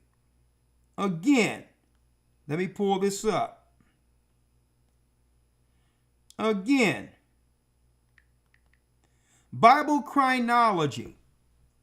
We're going to go to historytimes.org to enroll. Bible chronology, the church fathers, Israel's prophecies, the fall and rise of Israel, the lost books. We're going to go into those and show you what books you should go in and which one you should avoid, which are plagiarism. Also, we're going to go into a brand new updated secret of the times, an all-scholar academy from Noah to Moses to Christ, showing the prophecies from Noah, Moses to Christ. A great lesson that we're going to have for the academy, and more lessons that we're going to actually come up with before the next academy, okay? You don't want to miss this high prophecy. We'll still probably go into the weeks of Daniel. That's another lesson we probably bring up from a scholarly standpoint. And brothers and sisters, it's time for you to learn your book. Obviously, we have to learn the book. Look who they have out there teaching us. Right? Again, I'd like to reemphasize, again, you can get with this or you can get with that. Check out this so-called knowledgeable pastor. We're just going to give it about 3 minutes, and then we're going to open it up and give the elders the last word, and then we'll open it up for those who like to come in. Right? Go ahead, Tucker, ask him. Who are the people? Who are the modern? Yes, who are the descendants? So we know, and I believe, and I agree with you as a Christian, that God promised this land from modern-day Iraq to modern-day Egypt to this people, the Jews, to Abram's, actually not to Abram's descendants, as it says in Genesis 15. Who are his descendants now, and how do we know who they are? I think they're the Jews, and we know who they are because they've always been a Jewish people. There has been an unbroken line of Jewish people, and they've lived in this land for 3,800 years. Sometimes not very many of them, because they were chased out all over the world. They were hunted down. They were almost annihilated during the Holocaust.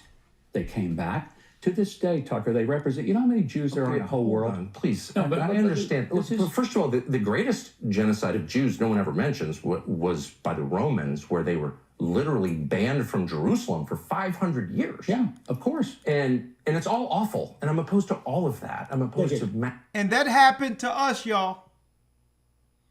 The 70 AD, the biggest atrocity is what the Romans did against us. 70 AD. That's how we ran into Africa, running from Roman persecution and slavery, and ended up here in America. Mass killing of anybody, period. I'm opposed to hear you say that. I mean it. Yeah. And I hope I believe that. I believe that.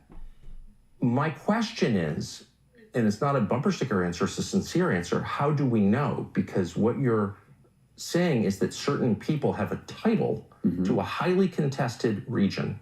They own it in some deep sense. So I think it's fair to ask, who are they and how do we know? So the current prime minister's ancestors weren't from here within recorded history. He has no deed. Bibi Netanyahu, on one side, his family's from Poland. They're from Eastern Europe. So how do we know that he has a connection to the people who God promised the land to, Abram's descendants? How do we know that? Well, if you take the genealogies that come not only from the Old but the New Testament, you see that there is a historical connection through the entirety of the Old and the New Testament that details the Jewish connection to this land. Does that include Bibi's family? How do we know that if his family if they were here, scattered? But how do we know it's the same people? No, why is that crazy? If you say to me, if they speak the same language, if they worship the same God, if they follow the same Bible, if they follow the same cultures and traditions, and they always pray next year in Jerusalem, and they pray for the peace of Jerusalem, and they pray facing toward Jerusalem, does that not give you a little bit of a clue as to who they are? Let's go through those things, because I would like to have a rational conversation. This is the conversation I've wanted. Bless. The clues is Deuteronomy 28. They go to clues, the signs. Thank you for doing this. Let's just go through those things. Okay. So one of the things I admire most about Israel is they resurrected a dead language in 1948. Good for them. Well, they really didn't resurrect it. It was existent. Okay, I'm not. That's a compliment. I'm not slighting. No. But it is the first time in all of human history that a language has survived through this length of time. It's. I would call it. You might not, but I would call it a miracle. One of many. Okay. That you can attribute to this. I think it's wonderful as someone who loves language. Netanyahu's parents did not speak Hebrew. Okay, they didn't live in this region.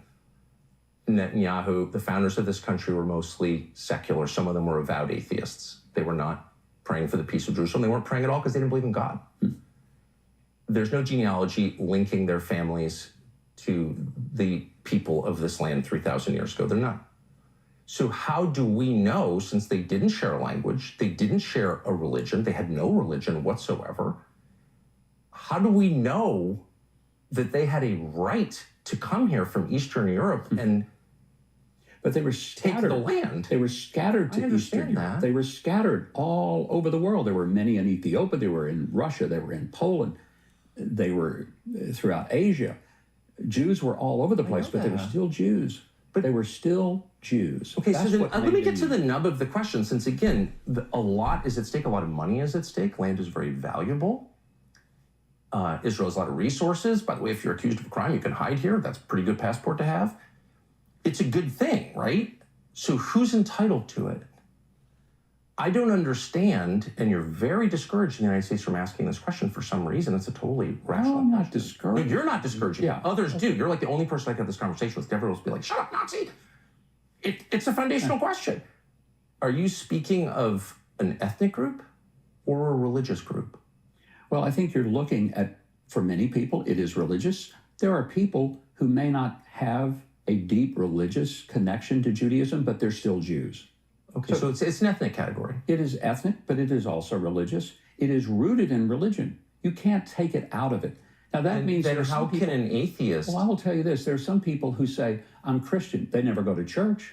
They never pray. They never read their Bible. They don't tithe. But they're not entitled to citizenship on the basis of that. Well, they're but not I'm saying entitled that they still call themselves Christian, Of course. even though they identify in but that way. here's the difference. You're saying that people who have this identification have a deed to a huge chunk of land on the Mediterranean, okay? So there's, it's a right. You keep telling me it's a right. And so it's totally fair to say, if you come to my house and say, I've got the title to your house, I get to ask, may I see it? Where'd you get it? And that's exactly what happened here. People from Europe, Eastern Europe, came here, in a lot of cases atheists, and kicked out a lot of people who lived here. Land. Well, but They did not just throw people They out. bought a lot of land. There's no They question did about buy that. a lot of land. But they The also, whole in idea of Zionist 1948, movement kicked out a lot of people. in the war. Oh, it was a war. I agree. Yeah. I'm not Yeah. want to Okay. relitigate the history. I'm just saying it's a fact. Okay. Including a lot of Christians wound up fleeing, and they lost their homes, and they've never been allowed back. And all of this was justified on the basis of this identity that is the ticket to the right that you keep referring to. So my question is very simple. I'm going to wait patiently for an answer. Does this right derive from religious affiliation or from genetics? And I would say it's both. But I would also say that when you said that Christians were kicked out, Tucker, Christianity is growing in Israel. Okay, but... And there is a big lie that goes out there. But no, let me finish this, because I keep hearing that Christians are really not treated well in Israel. That's a lie. Well, there are lots It is of a different... lie. There are lots of different... There were 34,000 Christians in Israel in 1948. There are 184,000 Christians here today. And by Israel, what are you counting? You talking about the land? What territory are you counting? I'm counting talking about Israel proper? Or are you counting talking about Israel the West proper. Bank as well and Gaza? I mean, what do you, when you say Israel, those numbers apply to what landmass? It would be in Israel proper. Okay. There are 184,000. Now, I'll tell you where Christians are not doing very well. They're not doing very well in the Muslim-controlled countries. There's almost no Christians in Qatar, for example, except those who live in the Christian ghetto, who are the... Guitar than there are in Israel. Fact. How many? I'm checking it.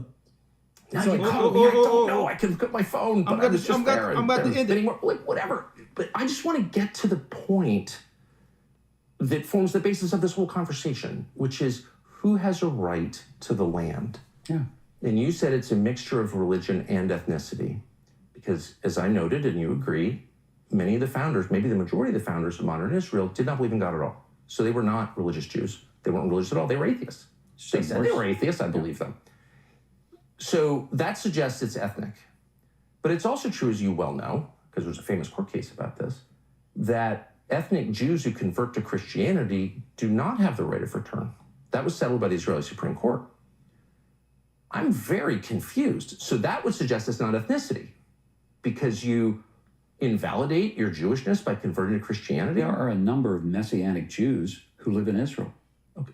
Who are here. I'm aware of It's a significant number. But you're not contesting what I'm saying, because it's a very famous court case. We say But the right of return has to do with your mother, your grandmother. The what? It has to do with family ties. The stream on the belly. There's a lot of, sure, ethnicity is a big part of the right of return. Great. To make aliyah, Then to come to Israel, to live here. Then if What both policy? of your parents are Jewish, What and policy? you have an ethnic right to land.